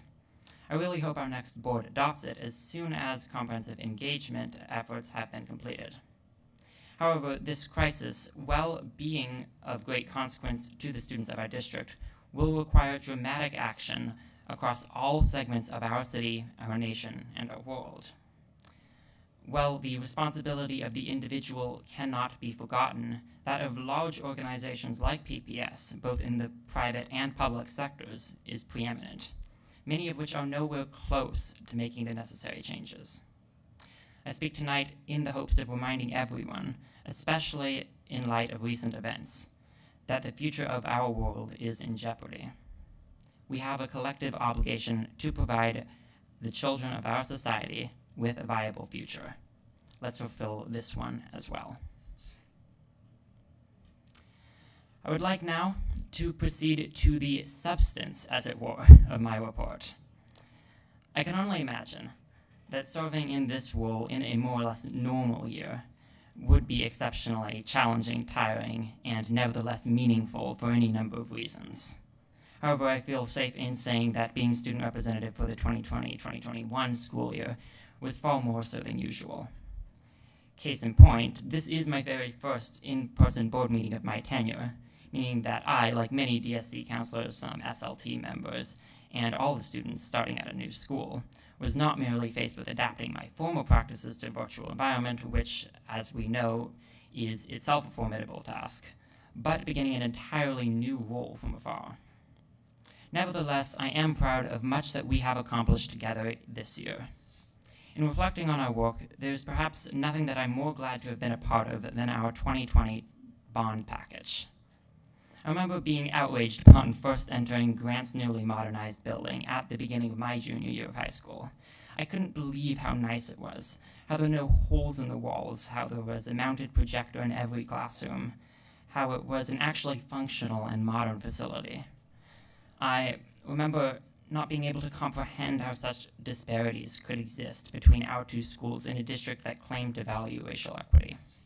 I'm so grateful that I got to be a part of the solution, that I was able to vote for a bond package containing a historic $311 million for Jefferson's modernization. No, the Jefferson community should not have had to wait as long as it did for this moment, and as such, we did not exactly right a wrong, but we did, in conjunction with the creation of a Center for Black Student Excellence, strike a significant blow against the perpetuation of injustice. I am also thankful for having the opportunity to lead district-wide student government. I firmly believe that the District Student Council has grown and accomplished a great deal over these last 12 months. Together, we dramatically expanded democratic elections for DSC counselors, with nearly all of our comprehensive high schools either having already provided for the election of a student to represent them on the council or working toward that point. We also met with staff and students from most of our alternative schools, many of whom are planning to organize such elections this coming year. Correspondingly, we also had DSC counselors representing the vast majority of schools and students. This is a huge beginning, a huge improvement from the beginning of the year, when regular elections to the DSC were exceedingly rare. We also grew as a body, becoming much more collaborative and cohesive than before. We drafted our very first bylaws and updated them continuously in pursuit of clear and equitable rules-based governance. We expanded the power of DSC counselors by creating a leadership team to assist in the running of the council. We introduced voting procedures for resolutions and position candidates alike, allowing the DSC and its counselors to clearly express their views and settle disagreements. We created recurring subcommittees to focus on specific aspects of our work. One, intergovernmental, led such work as interviewing and endorsing candidates for the last PPS board election. Another, Summit, organized our PPS Student Summit, which was wonderful despite lackluster attendance. Naturally, the Council also partook in advocacy and engagement. For instance, we proposed amendments to our governing board policy, which were later put on hold. We also created and distributed a survey intended to gauge students' opinions on returning to in-person school and distance learning in January and February. As you will recall, it ultimately received over 3,200 responses from more than 20 schools, and I presented the summary here to the board. The list certainly goes on, but I would like to take the time to also highlight one effort external to PPS that Representative-elect Weinberg and I undertook, which is collaborating with student representatives from other school boards in the state to form the informal organization we refer to as the Caucus of Oregon Student School Board Representatives, or COSBOR. I remember when I first pitched the idea that some were skeptical that such a group could even be organized this year. But with the help of our peers from around the state, it was. COSBOR now has members from 9 school districts, hopefully with more to follow. And we have had many meaningful conversations about the similarities and differences in our roles, as well as engaged in several forms of advocacy. And for the record, it is worth noting that all of us are involved in COSBOR only in our personal capacities and not as representatives of our districts or in our capacities as student representatives. I'd like to thank Representative-elect Weinberg in particular for his dedication in coordinating COSBOR, without whom we would not have gotten as far as we did. While we're at it, I'd like to express my gratitude to everyone who served on the DSC this year. Benson Councilor Parker Myers, Cleveland Councilor Jackson Weinberg, Franklin Councilor Duncan Goddard, Grant Councilor Samantha DePinto, Ida B. Wells Councilor Cata Marterio, Jefferson Councilor Layla Deweese, and Jefferson Councilors Layla Deweese and Tate Thomas, Lincoln Councilor Sam Denton, McDaniel Councilors David Doce and Jaya Probasco Mitchell, MLC Councilors Manor Almore and Oscar Calvert, and Roosevelt Councilors Michaela Goss, Jillian Skelding, and Anifa Hussein. And my apologies for pronunciation, as always. Representing the students of your school in this way requires a great deal of time, effort, and above all, dedication, and PPS is all the better for it. However, while the DSC has come far this year, there is still much work to be done. While the direction district-wide student government takes is, of course, entirely up to the new district student counselors and the incoming student representative, I would like to offer up some suggestions as someone who has served in both roles and become familiar with the systems under which they operate. For one, while I am proud of all that we have achieved when it comes to elections to the DSC, much more work will be necessary. There remains a minority of schools that have not held elections as prescribed in 1.20.012p. Some, like MLC, have clear plans in place to do so in the fall, while others, like Alliance at Meek, do not. Besides being an issue of compliance, it is of great importance that we give our students the opportunity to democratically select those who represent their views and interests. The new DSC should work to ensure that elections will be held in both types of schools so that the council can be truly representative of all PPS's high school students. They should also be careful in monitoring and engaging with schools that already have hosted elections. It can be especially difficult to institutionalize practices such as these, despite existing policy language, given that many leadership advisor or teacher positions have apparently high turnover rates. In both efforts, the council will need the support of the district to be truly successful, both because these are massive undertakings and because we have no ability to direct building staff to do anything on our own. However, this support must be nothing more than that. It is critical that PPS allows district-wide student government to remain student-run and guided to the greatest degree possible. Of course, once elections are happening regularly, we run into another issue: little engagement from the student body at large, which manifests itself in there being few candidates for DSC counselor, and apparently little interest in the work that we do. I maintain, as I have done countless times in the past, that this is not because students aren't actually interested in the work we do as a council and as a district, but because few know that we exist, and even fewer know the extent of our work. I believe that we have made progress on this front as well over the last year, not least because we made direct contact with almost a quarter of our high school student body in thanking them for filling out the survey. But there is a long way to go. This too is another area where the DSC will need support from the central office. We need a genuine, large-scale engagement effort, the likes of which should have happened as soon as the amendments to 1.20.012p were passed, so that all of our high school students know who we are and what we do.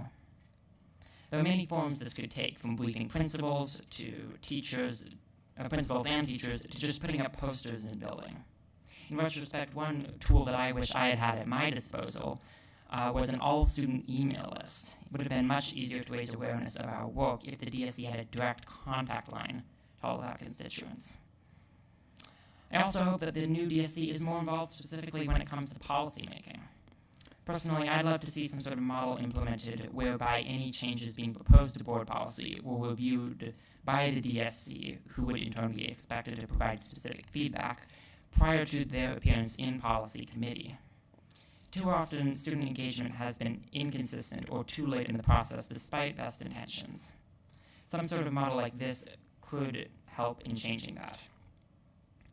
Moreover, I would like to see a much closer relationship between the board and all DSC counselors. I know it has been especially difficult to get to know one another this year, and I hope that you all take advantage of our presumptive return to something like normalcy to become closer as people and as institutions. I believe Representative-elect Weinberg is planning to make this a priority, which I fully support. And last but certainly not least, district-wide student government, much like PPS at large, has yet work to do to become a fully inclusive and welcoming organization. On this front, I have no specific suggestions besides urging that you listen to and act upon the experiences and requests of our marginalized students, particularly our students of color. In the same vein, I would like to comment upon the future of PPS and the work on the board, in understanding that the direction of the new board is entirely up to them, and also in the understanding that I cannot possibly top the statements from Directors Bailey and Moore. To begin with, while every current and incoming member of the board has signaled a commitment to racial equity and social justice, I would be remiss if I didn't mention the need for significant and lasting change. We as a district have much work left to do to build a truly equitable system that reflects our stated values. Despite much having already changed, more fundamental and system-wide shifts will be necessary if we ever wish to reach our graduate portrait. In the pursuit thereof, it is critical that we make every effort to listen to our community and most of all our students, for it is they who have to live with the consequences of our actions. I look forward to hearing of all the ways the new board does this under a chair to pass. Additionally, besides marking our last board meeting of the year, Additionally, today, besides marking our last board meeting of the year, is the final day of the legal existence of Opal School. As such, I would like to speak to our relationships with our charter schools as someone who has served on the Charter and Alternative Programs Committee this year, and as a former charter school student myself. I know that views of charters in general vary here in central office. Frankly, I don't have time to get into questions of merits of this particular form of school governance. At the end of the day, however, their students are our students too. and they are not served well by the instability that has caused many of our charters to close in recent years. Why is this the case? I think no one said it better than Opal Administrator Beth Hutchins, who noted in our April committee meeting that these schools receive less funding on a per-student basis, yet are in many ways expected to perform not only the duties of a school, but of a central office as well. The difficult situation is not improved by the fact that charters necessarily portray themselves to us in the most sunny and optimistic light possible so as to ensure that we don't shut them down. This results with us being taken by surprise when schools do succumb to financial pressure. As the Opal case demonstrated, we need to do a better job of supporting our charter schools. We must not have an adversarial relationship with them or with our CBOs, but a collaborative one. We must work together in the best interest of our students. I would also like to discuss the future of my now former school, Jefferson. I believe that there have been some discussions on some level about what form the school should take, especially in light of its upcoming renovation. I don't really have too many specific suggestions here, but I would like to share my perspective on a couple of aspects. For one, I fully support the continuation of the middle college program. Personally, I believe that the program provides amazing opportunities for high school students to gain real experience in college coursework, in actual college classrooms, experience in a trade of their choice, and virtually anything in between, all at no cost to students. Although I have never taken an AP or IB course, I suspect that those our students take at PCC are generally at least as rigorous, if not more so. At the same time, the value of the program has been limited to some degree by the recent course load cap of 5 credits per term per student, which usually limits us to one class being paid for by the school, although those with the means to do so can pay out of pocket for more. To be completely honest, I still don't understand how middle college funding works. But in pursuit of equitable access to challenging coursework, I believe we would do best to find a way to raise that limit to somewhere in the neighborhood of 9 credits covered by the district per quarter. I don't know exactly whose purview this falls under either, but it shouldn't be a terribly difficult fix. We also should do all in our power to complete Jefferson's building modernization as soon as possible, while being guided by a comprehensive engagement process. Jefferson students must be given a modern facility as soon as possible. Finally, I'd like to reflect more generally. It is my impression, after 4 years of attending Jefferson, that the community feels targeted by the district, feels as though we continuously make unnecessary changes to Jefferson's detriment, and for good reason, given many of PPS's past actions. If there comes such a time when PPS is considering altering our dual enrollment zone, or reevaluating the middle college program, or making any other such changes that will affect our community particularly, I hope we bear in mind the historical context in which we act, and genuinely heed the advice of the Jefferson community. There is so much more that I would like to say and do. I cannot believe that this is the end of my time on the board and my time at PPS. After all, I only just started here. For that matter, I could have sworn that I just began high school, or for that matter, kindergarten as well. But for now, I conclude my final report by thanking everyone here tonight for all the time and energy you put into this work. In spite of the many challenges of this year, it has truly been an honor to come together with you and work in good faith for the benefit of our students. I bid you to never forget why you're here, to always have students as your North Star, to center their voices no matter what. I'm extremely glad to have had this unique opportunity, and I wish the new board the very best in their pursuit of a better, more equitable district. Thank you. Thank you, Student Representative Hsu. We will now take a 10-minute break and return to hear our superintendent's report at 8 o'clock. Thank you. I'm going to clap for that, though. I think that's amazing. I agree. Thank you, Nathaniel. And I regret that I didn't mention before how awesome your student survey was. And there's chocolate cake upstairs if during your 10 minutes you want to run upstairs and get a piece of cake.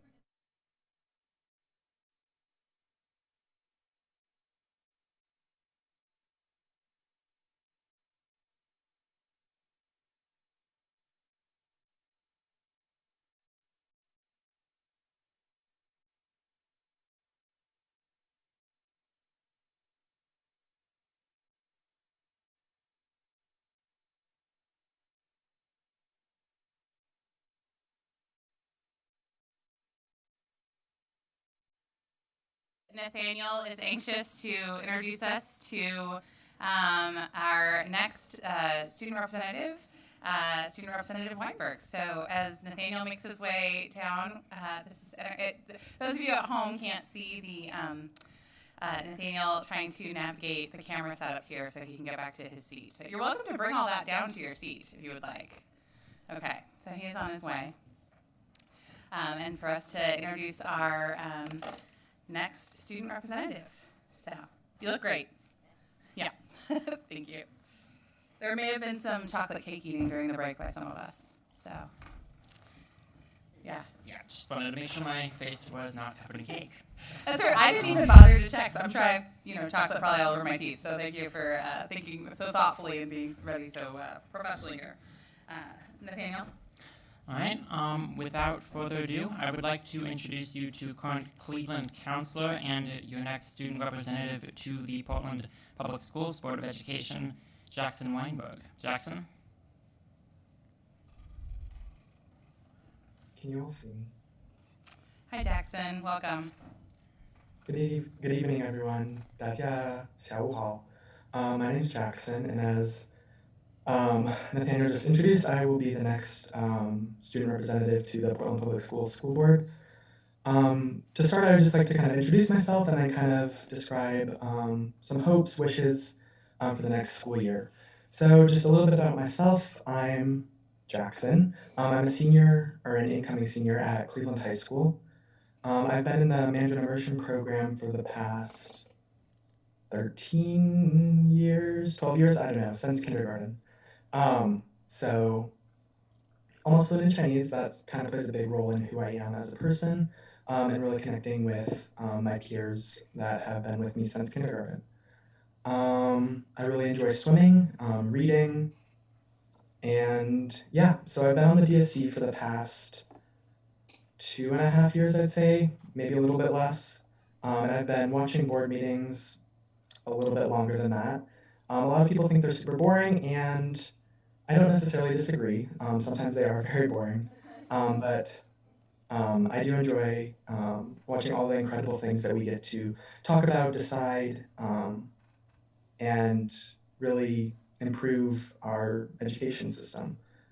I'm looking forward to this next year as we come out of a pandemic. A super strong focus for me personally is going to be on how we support students outside of just how we educate our students. So specifically mental health supports that are being provided to our students, and really looking at the relationship building that we've been lacking for the past 15 months where we've all been virtual. So I know with the DSC, I'm definitely going to be working with the board and SLT, how we can work together more. Yeah, I'm just super excited, super honored to be able to fill this role in the next year, and I can confidently say it's going to be a tough act to follow after Nathaniel. Thank you. Thank you very much, Jackson, and I know we look forward to working with you more in this coming year. Welcome, Jackson.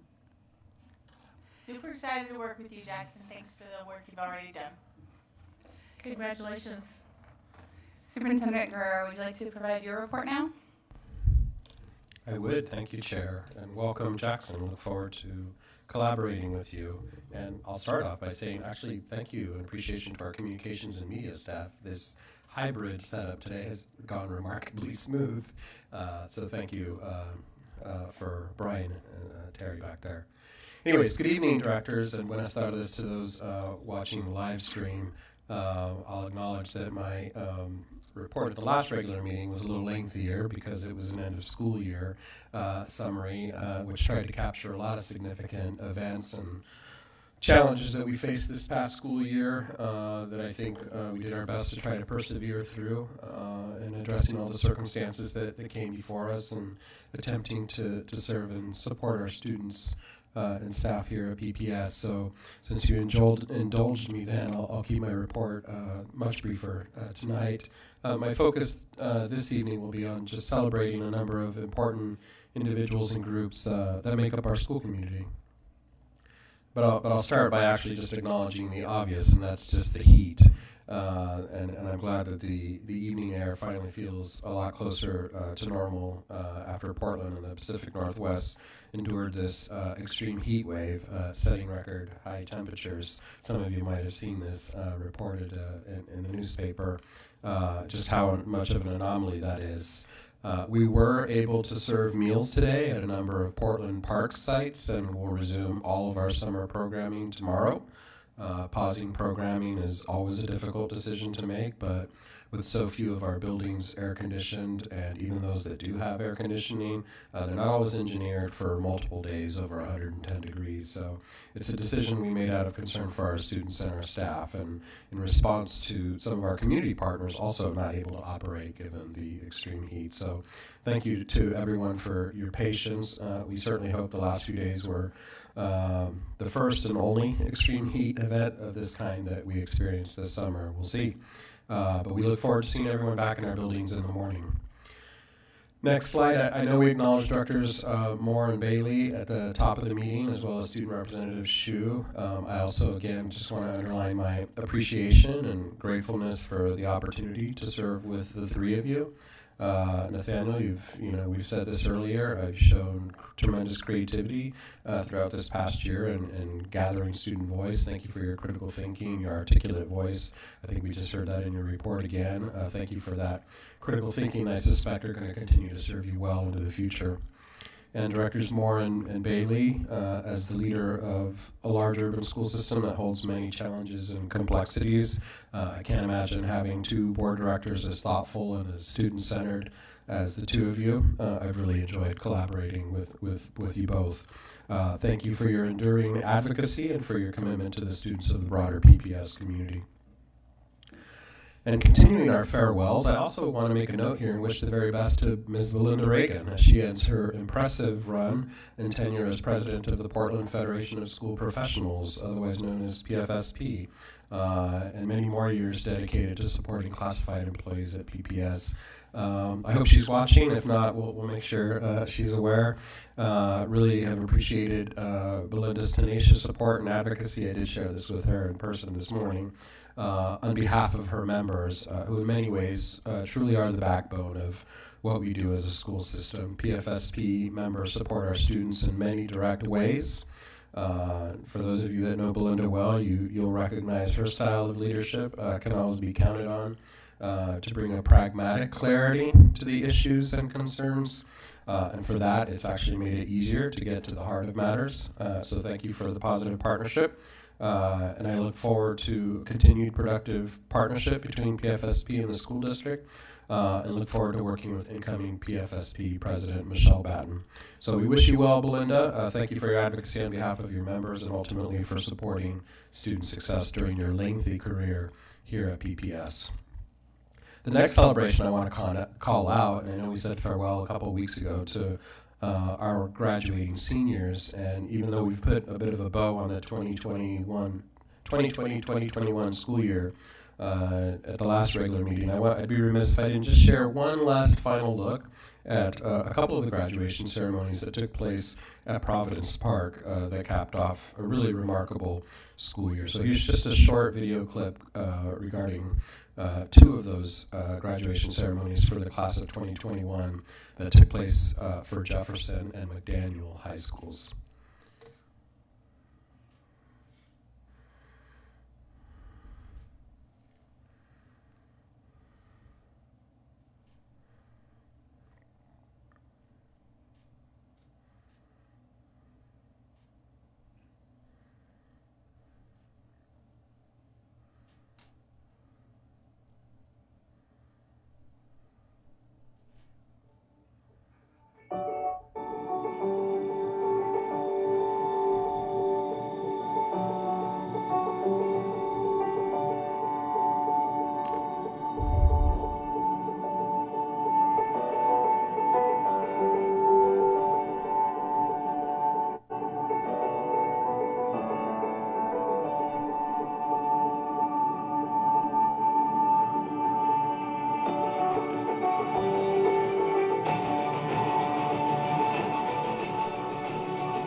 Directors, just wanted to share that little piece with you. It's just as an example. I mean, all of our graduation ceremonies had a lot of magical moments there.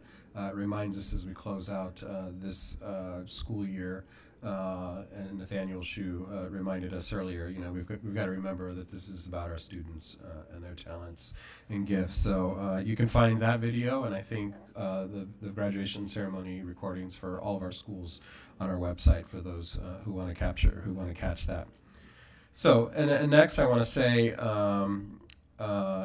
as we're continuing to expect the improved weather, we're going to continue hosting yet another on-campus vaccination event, this time at Roosevelt High School. You can call ahead to schedule, but it really isn't necessary. We want to make sure the public's aware. You can just show up for a free and safe shot. Students 12 and older, families, community members, staff, everyone is welcome. So we hope if you're still in need of a vaccine, we welcome you and hope to see you tomorrow at Roosevelt High School. And then finally, as our directors know, June has been Pride Month. Our LGBTQIA+ students and staff are valued members of our PPS community and positively impact our school system in countless ways. We're excited to celebrate them every day, and especially over this past month. Our vision and strategic plan imagine an inclusive school system that ensures everyone feels safe and a sense of belonging. Our responsibility will be to continue working to ensure that this is indeed the case.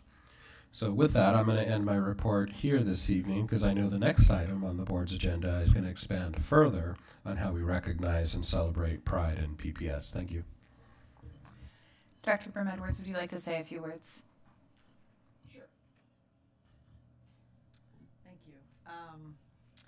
So I'm just going to start by saying this is not the agenda item that I thought I was going to be bringing to the board. However, in the spirit of being a learning organization, I'm going to be bringing something else tonight to the board, and representative of a group of staff who were brought together. So following last month's recognition of Asian American Pacific Islander Heritage Month, there was what I would describe as a rolling conversation. I'm not sure we all were together in the conversation at the same time, but with Chair Lowry, Chief Garcia, and Board Office Manager Roseanne Powell about how the board and PPS can inclusively recognize and celebrate holidays, heritage months, awareness days and weeks, and other times of significance or importance to our employees, students, and the school community. That discussion was happening in June, a month in which Juneteenth is celebrated, and also Pride Month. So that there's more intentionality to the process. As part of that conversation, we decided that we're going to create an annual calendar, and I want to thank Chief Garcia for heading up the sort of gathering and curating those dates of special significance so that the board and district leadership can plan in advance to engage with the school community members to identify ways in which we can celebrate, recognize, and honor important dates as a school community. So there's more intentionality to it looking ahead. So it was our original intention to bring a Pride Month resolution to the board to acknowledge and affirm our support for Pride in our school community. I worked with a group of PPS employees who support LGBTQ+ students and equity in their work to draft a resolution. And after several meetings, and I want to thank Jonathan Garcia and Shanice Clark for participating in those discussions. After several of those meetings, where we discussed and listened to each other, members of the group reached out to students to get their perspectives and include that as well. And there was a strong recommendation that came back from the students, and that was to wait to bring forth a resolution that included student voice and that had some actionable steps. There was also a concern that Pride was being recognized through a board resolution while Juneteenth had not been. We know that it's important to support the LGBTQ community in a way that is explicitly anti-racist. So the recommendation was to slow down this process, to be more intentional and student-centered, while still making a substantive commitment to students with this work. So as a group, we propose the board do this by committing to meet with LGBTQ+ students this next year And these meetings could be designed to create a resolution in tandem with LGBTQ plus students, with the majority of the seats in the room being reserved for LGBTQ plus students of color. And by planning ahead and setting aside time to meet next year, we can work collaboratively with students across the district to produce a resolution that is hearty, strategic, and responsive to student needs. We have an offer from the staff group that I met with to coordinate, facilitate, and support this work starting as early as next fall.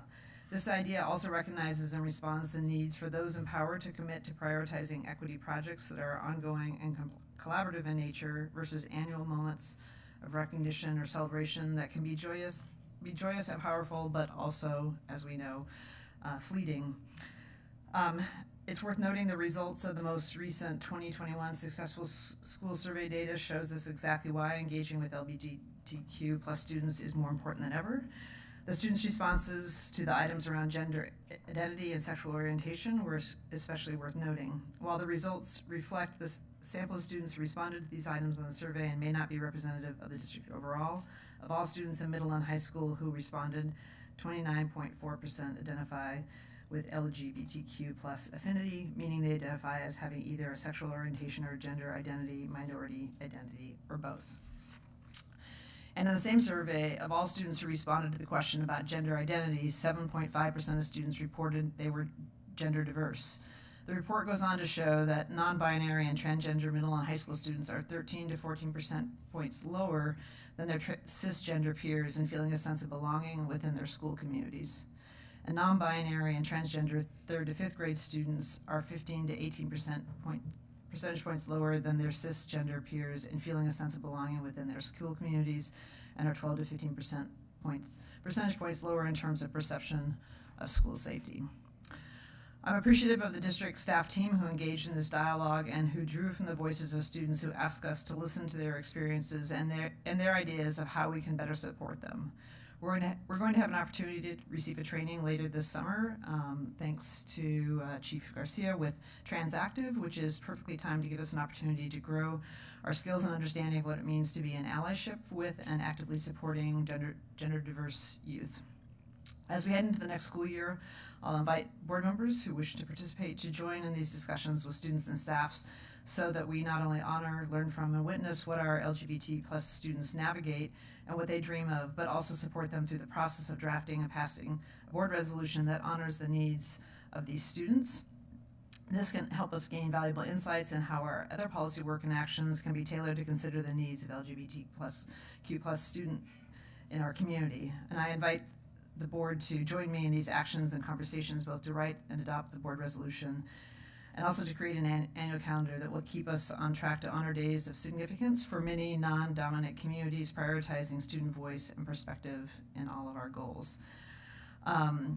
So again, it wasn't what I thought, but as the group noted that we have other opportunities in the school year to honor and celebrate and respect, and they would like to be part of that discussion, and really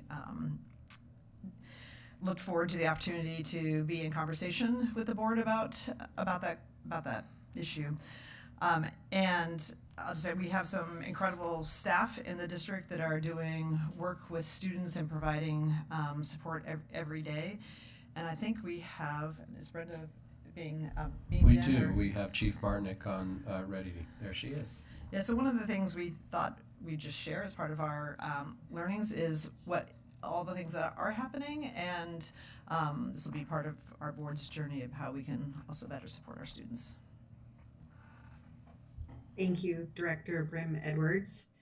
Good evening, Superintendent, Chair Lowry, directors, Student Representative Shu, and community members. As you may know, the month of June was chosen for the LGBTQIA+ Pride Month to commemorate the riots held by members of the LGBTQIA+ community against a police raid that took place at the Stonewall Inn in New York City on June 28, 1969. The so-called Stonewall riots were a tipping point for the gay liberation movement in the United States. Pride Month events now draw millions of participants from around the world each year. Typically, there are month-long celebrations and in-person gatherings that take place across the nation, including pride parades, marches, workshops, and symposiums. Memorials are also often held for members of the LGBTQIA+ community who have lost their lives to hate crimes or HIV and AIDS. In PPS, the Student Success and Health Department within the Office of Student Support Services has a long history of providing supports to our LGBTQIA+ students. This work continued during COVID-19 as we offered technical assistance and consultation to schools, staff, students, and families. We are committed to ensuring safe, supportive, and welcoming virtual supports. We look forward to next year when we're able to offer in-person supports, our GSA Summit again, and hold GSA meetings in person to continue the great work to support our students, families, and staff. Some of the LGBTQIA+ resources for students and families and school staff we offer include a variety of things, such as resources, our Gay Straight Alliance resources, our GSA Summit, which is a multi-day symposium for students in grades 9 through 12, which focuses on learning, experiences, advocacy, and building relationships. We offer support and counseling services. We also offer curriculum and lesson plans. Some examples are through the Trevor Project, the Trevor Resource Kit. It's a curriculum guide full of empowering tips and activities and information for adults that are working with young people. The toolkit includes collaterals on the Trevor Project's life-saving resources, different group activities, worksheets, and many more things. Especially how we're building empathy for the issues that face our LGBTQIA+ community, especially our Black LGBTQIA youth. Another example is Learning for Justice lessons. This is formerly called Teaching Tolerance, which they have just had a name change called Learning for Justice. In addition to our LGBTQIA+ supports, we've also developed a PPS Gender Diversity Support Guide. The purpose of this support guide is to create a shared understanding about the ways in which schools will support transgender, non-binary, and gender diverse students. The district has created a toolkit for school accommodations and considerations. The administrative directive for transgender, non-binary, and gender diverse students, the PPS school planning materials, and the student FAQ documents are all meant to serve as resources to help ensure that all of our students have the right to a safe, accepting, and healthy learning environment. And finally, some other ways in which PPS is supporting our LGBTQIA+ community is in how we're prioritizing funding staffing positions and providing resources. 3 years ago, as Director Brim Edwards stated, we implemented our Successful School Survey. We use this information to help guide our work in order to ensure that students are increasing their sense of belonging, safety, and have a trusted adult to talk to. It's really crucially important for us to listen to our youth and then provide the supports that they need. Last year, with our SIA dollars, we prioritized a part-time position to provide specific support guidance, administrative directive implementation, and resource development specifically for our LGBTQIA+ students. This year, we're also increasing staffing in our Title IX department. We're hiring a program manager for district-wide LGBTQIA+ student supports. This person will be a liaison between Title IX, supports to students, investigation support, and harm reduction. And then for the past 3 years, we've been working with a team to identify, develop, and implement the process for retrofitting bathrooms into gender-neutral bathrooms. We're also working with our facilities department to plan gender-neutral bathrooms in our new facilities. So we continue to look forward to partnering with our LGBTQIA+ students, our GSA clubs, our community, our families, and our staff in order to ensure that all students have a safe, accepting, and healthy learning environment. Thank you. Thank you, Chief Martinick, and thank you, Director Brim Edwards, for your work on this. Not just on this resolution or this topic, but your work all year long in creating spaces of inclusion and advocacy for our students. We move now on to hear from Elizabeth Teal. The district's agreement with the Portland Association of Teachers allows for them to have time on the agenda to provide public comment. So I'd like to now invite Elizabeth to speak.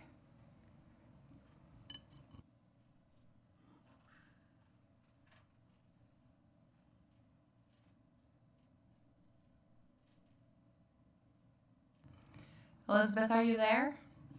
Oh, hi, yep, I'm here. Okay, great. When I zoomed in, I lost all my volume. Hi, everybody, good to see you.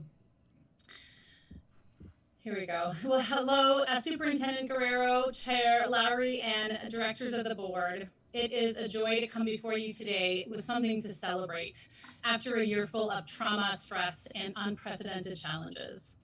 And Directors Moore and Bailey and Student Representative Shu, it is also an honor to speak to you one more time as directors. I want to thank you for your service, commitment, and vision for our school district. You have all made a huge and lasting impact. And I want you to know that it's deeply appreciated. But today I'm here to urge you all to vote yes to ratify the tentative agreement between PAT and PPS. And to let you know that PAT members voted overwhelmingly in favor of ratification last week. This agreement represents an important step forward towards our shared goals of supporting our professional educators, building a workforce that reflects the racial and linguistic diversity of our students and families, and creating a culture of mutual trust and collaboration in our school district. We know that when educators feel valued and supported, they are better able to support and nurture our students. I believe that contract negotiations this spring reflect what the process looks like at its best. Both sides coming together to solve problems, identify barriers and opportunities, and utilize the professional wisdom of frontline educators to find solutions that will work.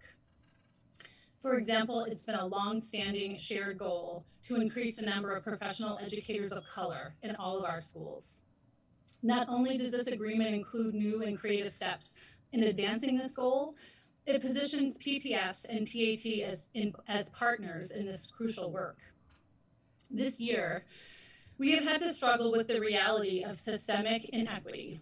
We see the myriad ways that some of our students are disproportionately impacted by everything from COVID to climate change. It is unspeakably frustrating that neither our classroom practices nor the best efforts of our district can single-handedly reverse these systemic inequities. However, creating a workforce that mirrors our student body is something totally within our power to solve.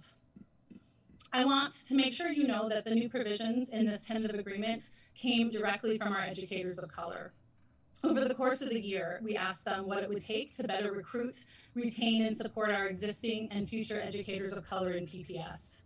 Hundreds of BIPOC educators contributed to developing these new provisions by sharing their experiences and needs, rating the effectiveness of different concepts, and helping to distill those ideas into contract language. Our TA is the culmination of this year-long process. I am so proud that this agreement will provide some concrete improvements that educators of color have asked for, and which will directly impact our district's ability to support our students, including a new program of peer support for new educators of color, compensation for educators leading student affinity groups at elementary, middle, and high schools, a stipend acknowledging the value and additional workload of our bilingual and DLI educators who serve students in their home language, a commitment to maintaining and expanding programs that grow our own educators of color, new processes to problem solve and stabilize schools with high turnover, and professional development on anti-racism, implicit bias, and culturally responsive practices for all educators. This tentative agreement is truly a win-win, and it is a significant step towards honoring the existing and future educators of color in our schools and establishing the kind of trust and collaboration that is essential to create sustainable systemic change. Thank you for supporting these important changes and for your ongoing commitment to building that culture of mutual trust and collaboration. We have a long way to go, but this agreement gives me hope for the journey ahead of us and confidence that we can navigate it together. thank you so much for having me here today. I think my face is on a giant screen behind you, which is weird. And in front of us, like you're surrounding us. Yes, so thanks. This is my first hybrid school board meeting, as it is yours, so thanks. Thank you very much, President Teal. As we talk about our partnership with the Portland Association of Teachers, Superintendent Guerrero, would you like to introduce this next item? I would. We have a number of dedicated staff who worked in partnership through bargaining with Portland Association of Teachers, and I'd like to bring aboard two who played a critical role. Lisa Rogers, our Senior Manager for Employee and Labor Relations, as well as Dr. Sean Bird, our Chief of Schools.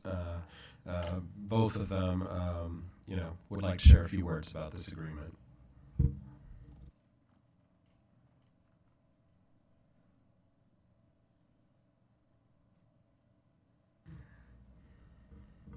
Lisa and Sean, you're on deck. Sorry, I was muted. I didn't realize that. Sorry, I said all the good things just now. Good evening, board directors and superintendent. We're pleased to be here tonight to share with you that we did reach a tentative agreement with the Portland Association of Teachers. We had two goals in this bargaining session. One was to achieve stability with our largest bargaining unit, following a very challenging year, as we all know.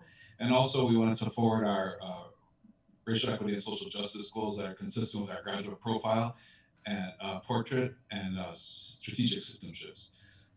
As Elizabeth highlighted some of the highlights of the agreement, I just wanted to point out that a few other additional things.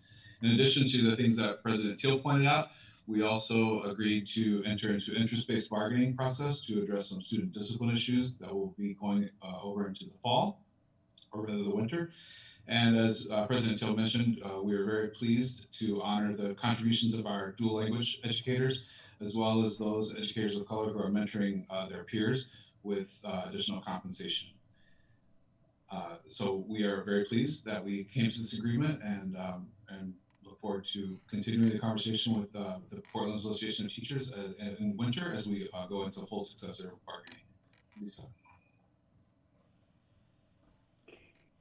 I'd just like to echo President Teal's sentiments. I believe that this bargaining session was, when negotiating is happening at its best. The parties focused on our shared interests, and I believe that we were able to accomplish a lot in a very short amount of time. To my knowledge, it is the fastest successor bargain between the parties that anyone on either of the teams can remember. So I'm very encouraged by our working relationship this year, and I'm excited for the fall and to engage in the interest-based bargain process with our PAT partners.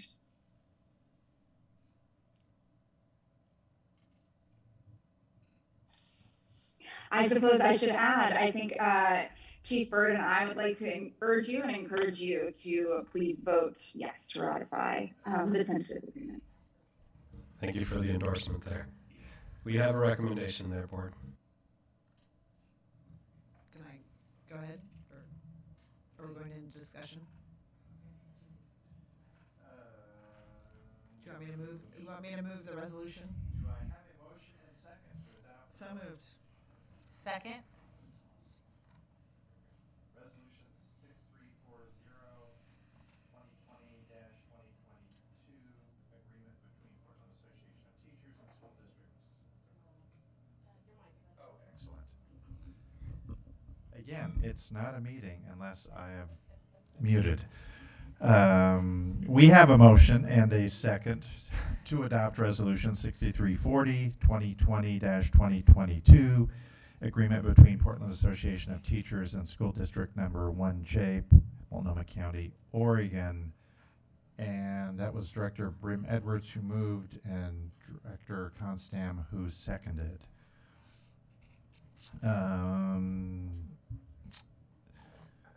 Ms. Bradshaw, is there any public comment?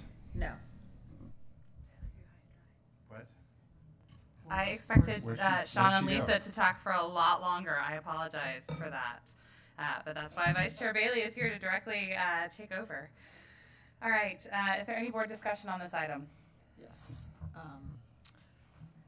So a couple thoughts about it. I'm going to be an enthusiastic yes. I think it's really important for us to have a strong start to the school year next fall, and I think this will give us the base to do it. I also believe I'm grateful that we had the economic means in which we can settle the contract in a fair way economically. And then third, as I was going through the 138 pages and looking at the changes that were made, I pulled out the sections that were changed. And aside from the economics, really the focus was on, I believe, working together to both better support our students of color, but also having a more representative school staff and classroom staff, and looking at ways in which the contract can be a tool to provide both supports and also to they're not just support for the educators, but also ultimately supports for our students, because when we make our teacher force more diverse and provide them better supports, they in turn, that extends to our students. And I think the changes in this contract really reflect the district's effort. While I don't think it's going to overnight make changes, I think it will provide some pretty critical supports. So I'm a yes. I just had a couple of brief comments. First, I'm really grateful for everyone's willingness to engage in the conversation about a successor agreement, because after the year we had, I don't think anybody wanted to plunge headfirst into full contract bargaining. So I'm glad that that's where we ended up, and that we reached agreement so efficiently, and yet still made some really significant and important changes for our students and for our staff. So I just would echo what Director Brim-Edwards said in terms of the importance of the specific changes that we've reached here, particularly about the diversity of our educator workforce. I do want to say that at the beginning of this successor bargaining, our superintendent and team, after discussion with the board, had a pretty bold proposal about a bold and very innovative proposal about looking at a very different way of resourcing some of our highest need schools and our highest need students. And we ended up not moving that proposal forward. I know that a lot of the components therein we're going to recognize in, as our superintendent says, how we play school next year. I know those ideas and those values did not die on the vine, but I do want to take the moment to say that if we are all really committed, and I believe we are, and I believe our PAT partners are, we're all really committed to different outcomes, specifically for our Black and Native students. We're going to have to do things differently. We're going to have to ask, we're going to have different expectations and different entitlements for the adults in the system. And that's part of what our vision is all about. We need to see system shifts, but we also, if we revisit our educator essentials, I think there's something there about being adaptive, being open to change, being resilient.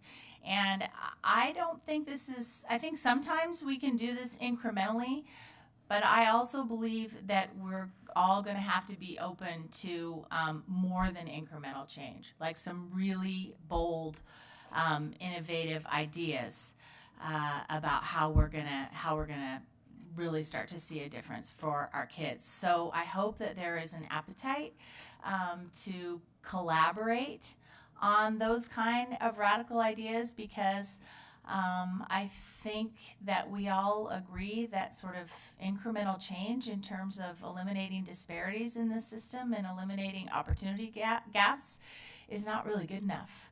We need radical change.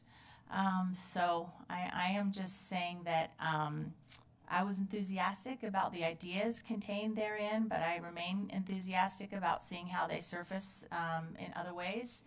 And let's be bold. And PAT, all of you, thanks for your partnership and support.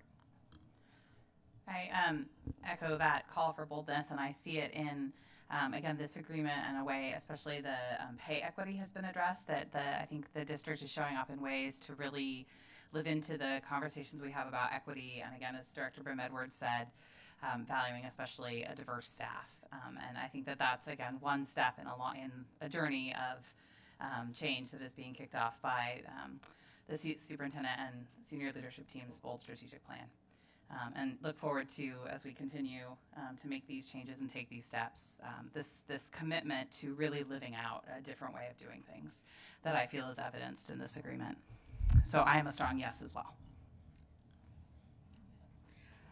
They say H before me. Yes, thank you. I'm also really happy to support this successor, the bargaining agreement. Really happy in particular to see the valuing of dual language instructors in the pay differential. I don't know if anybody here has struggled through a second language or working and living in a second language that's not your native tongue. It is a true blessing. We're lucky to have people that are 2 and 3 languages. I'm also really happy to see this agreement in concert with our strategic plan, which I feel is really bold.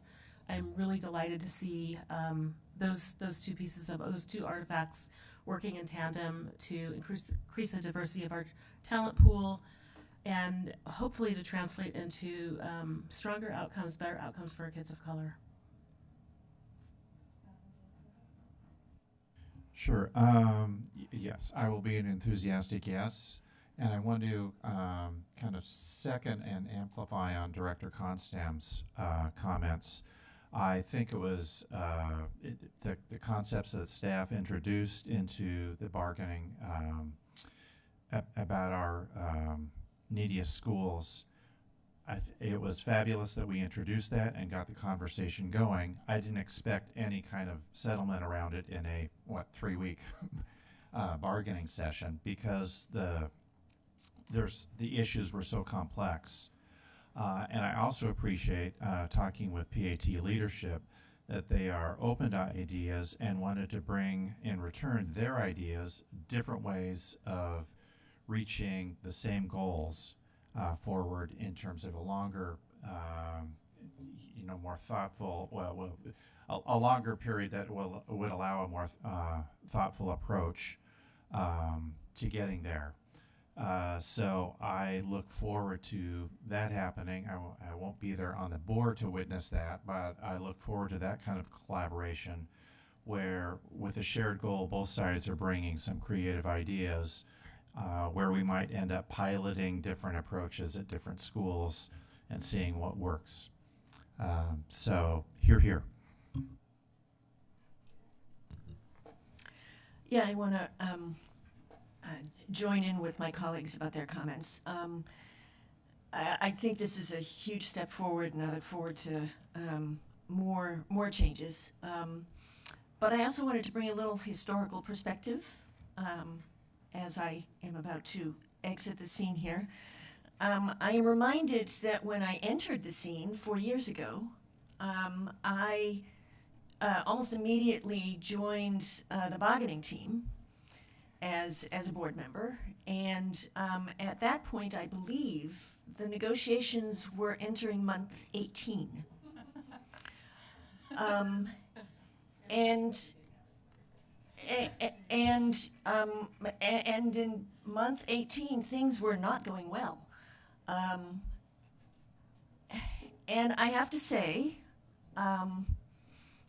things continued not to go well until Superintendent Guerrero arrived on the scene.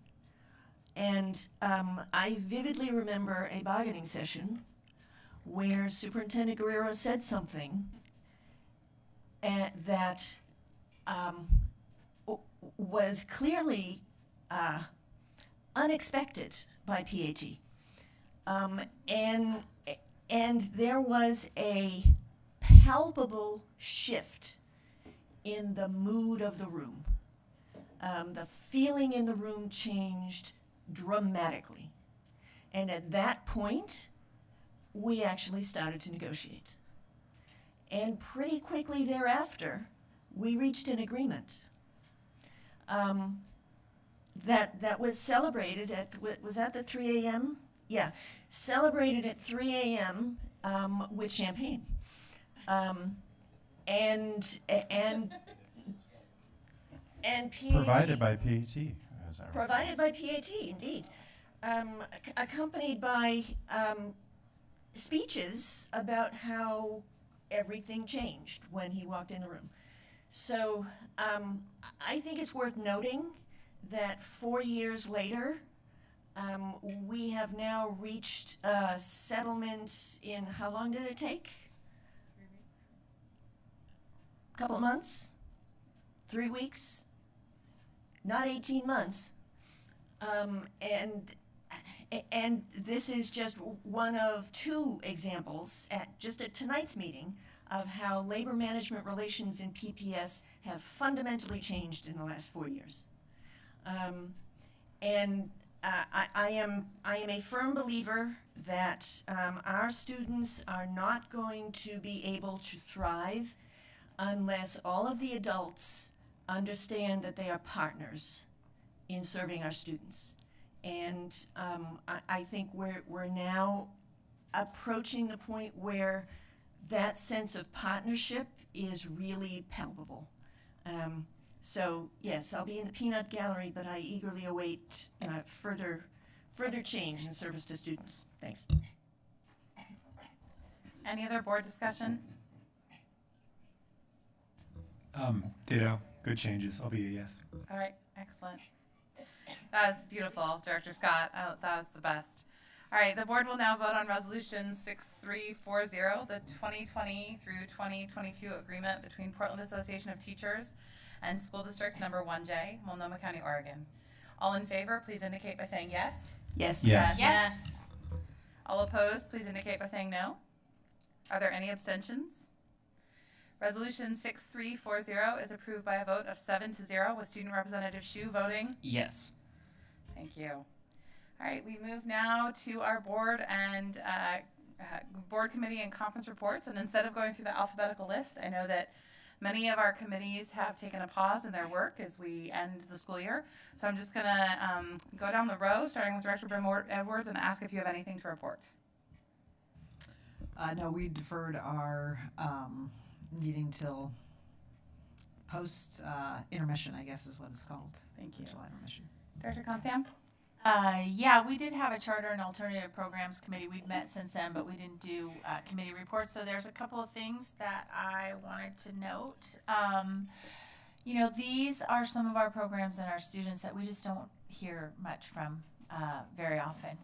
And so I like to take any opportunity to kind of shine a light on the good work that's being done there and the incredible range of needs that students have who are served by those programs. So in our last meeting, we had a really thorough report on our DART schools, so our day area and residential treatment programs, but they also they came up with their own explanation for the acronym, which it's something rising. I should have looked that up. Anyway, it's really beautiful about how they...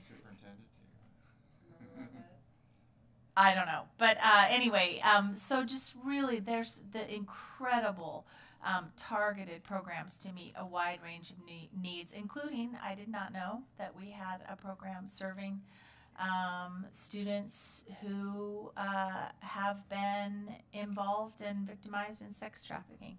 We have a specific program for that, which I didn't know before. So these are incredible.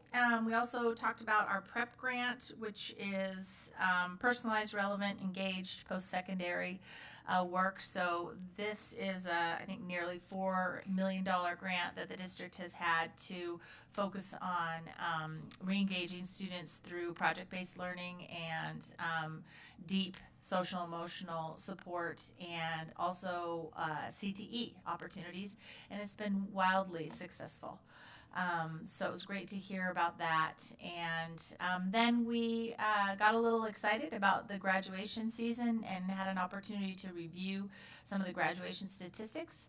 from some of our alternative programs, and they're phenomenal. And they are a huge component of our rising graduation rate as a district because of the re-engagement work that Multiple Pathways is able to do. And it's re-engagement not through outreach, but through specific programs that we know those kids need in order to stay in school, like career technical education, like deep social emotional supports, like project-based learning. So I actually pulled up one of the slides just since I have your attention. Discovering and rising together. That's how they refer to themselves, which is really awesome. But, you know, for Alliance High School alone, the graduation rate has risen. It's risen like 40% in the last 5 years.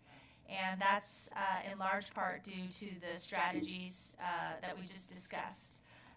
And there's great statistics, too, about, like, how much it increases when they have access to programs like career technical education. So all of this is getting me really excited for our Multiple Pathways building. But that was all great, and I think that was about it. Yeah, and just after hearing, again, more in depth about what Alliance is doing, it became apparent to us that they may be closer to the graduate portrait than any other school we have in the district right now, because the focus on social emotional learning, on CTE, on project-based learning, the collaboration is incredible. And they're kind of leading the way, which is really exciting to see. All right, Director Bailey, do you have any conference or committee reports? Director Moore? The policy committee met for the last time of the year yesterday. Anybody who's interested in learning, I will spare you all the list of what we've accomplished this year. And I'll point you to a summary document that's posted online that lays out the policies that we have adopted over the last year, what policies are going to be continuing on, and a set of policies that have been paused for various reasons. I would like to mention in particular the climate crisis response policy that the superintendent referred to earlier today.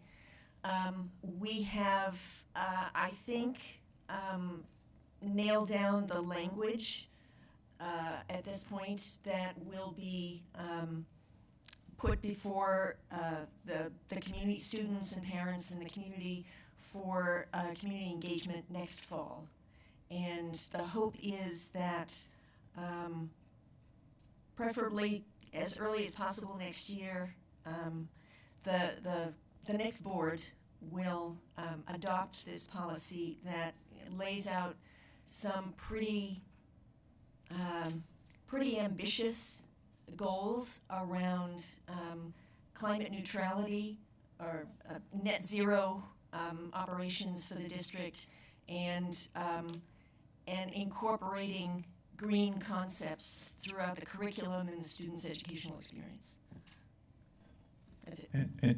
And just to clarify, our staff has not been waiting for a policy to act. There are just many initiatives already in motion. Director DePass? I'm always excited to hear about climate policy and green practices, so I'm looking forward to that work. So in the spirit of modeling good work-life balance, our school improvement bond committee was canceled last week, so staff and I could both take much needed break. We'll be picking our meeting up in July, and we'll continue a conversation we started in May regarding business equity. So we've got business equity on the July agenda. We don't have a date yet. We have a quarterly update from OSM, and we'll also get a quarterly update from the Bond Accountability Committee. Thank you. Director Scott, do you have anything Nothing new to report for RGC. All right. Is there any other business before us tonight? I just have one report from the Rose Quarter work that's happening, and there's been 3 or 4 meetings over the last 2 weeks, primarily around the highway caps, and while that isn't the central issue of the freeway expansion that impacts PPS, that's the impact on Harriet Tubman Middle School.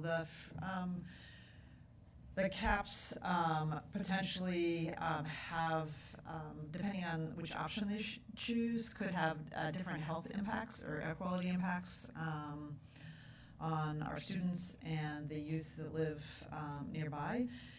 And so there's 5 options, and I would say a heavy preference for a couple of the options by ODOT and others that would, because it would expedite the process. The community is weighing in in favor of options 4 and 5, which are larger caps, which allow for more developable space, but may lengthen the project timeline. And again, there's an alignment between the community's interest in more space, more buildable space for the Albina community, with some of the air quality goals that we would have for youth in the area, because the options, the sort of shorter term options with the smaller caps, the air quality, it does not get better. It's already bad, but it gets worse. So that over the next couple of months, there'll be a recommendation made to the OTC on which cap direction to go. But again, it's not central necessarily to Harriet Tubman Middle School, but certainly will have an impact. Any other business? All right, just a reminder that tomorrow is our board retreat at 6:15, where we'll be reviewing our board self-evaluation for the year. And then on Thursday, July 1st, we will be celebrating swearing in of Director Brim Edwards for her 2nd consecutive term, although not her 2nd term. Is this your 3rd term on the board? We'll be starting. And then also swearing in board members-elect Holland and Green. So that'll be a wonderful celebration on July 1st. And then the next regular meeting of the board will be held on July 13th. This meeting is adjourned.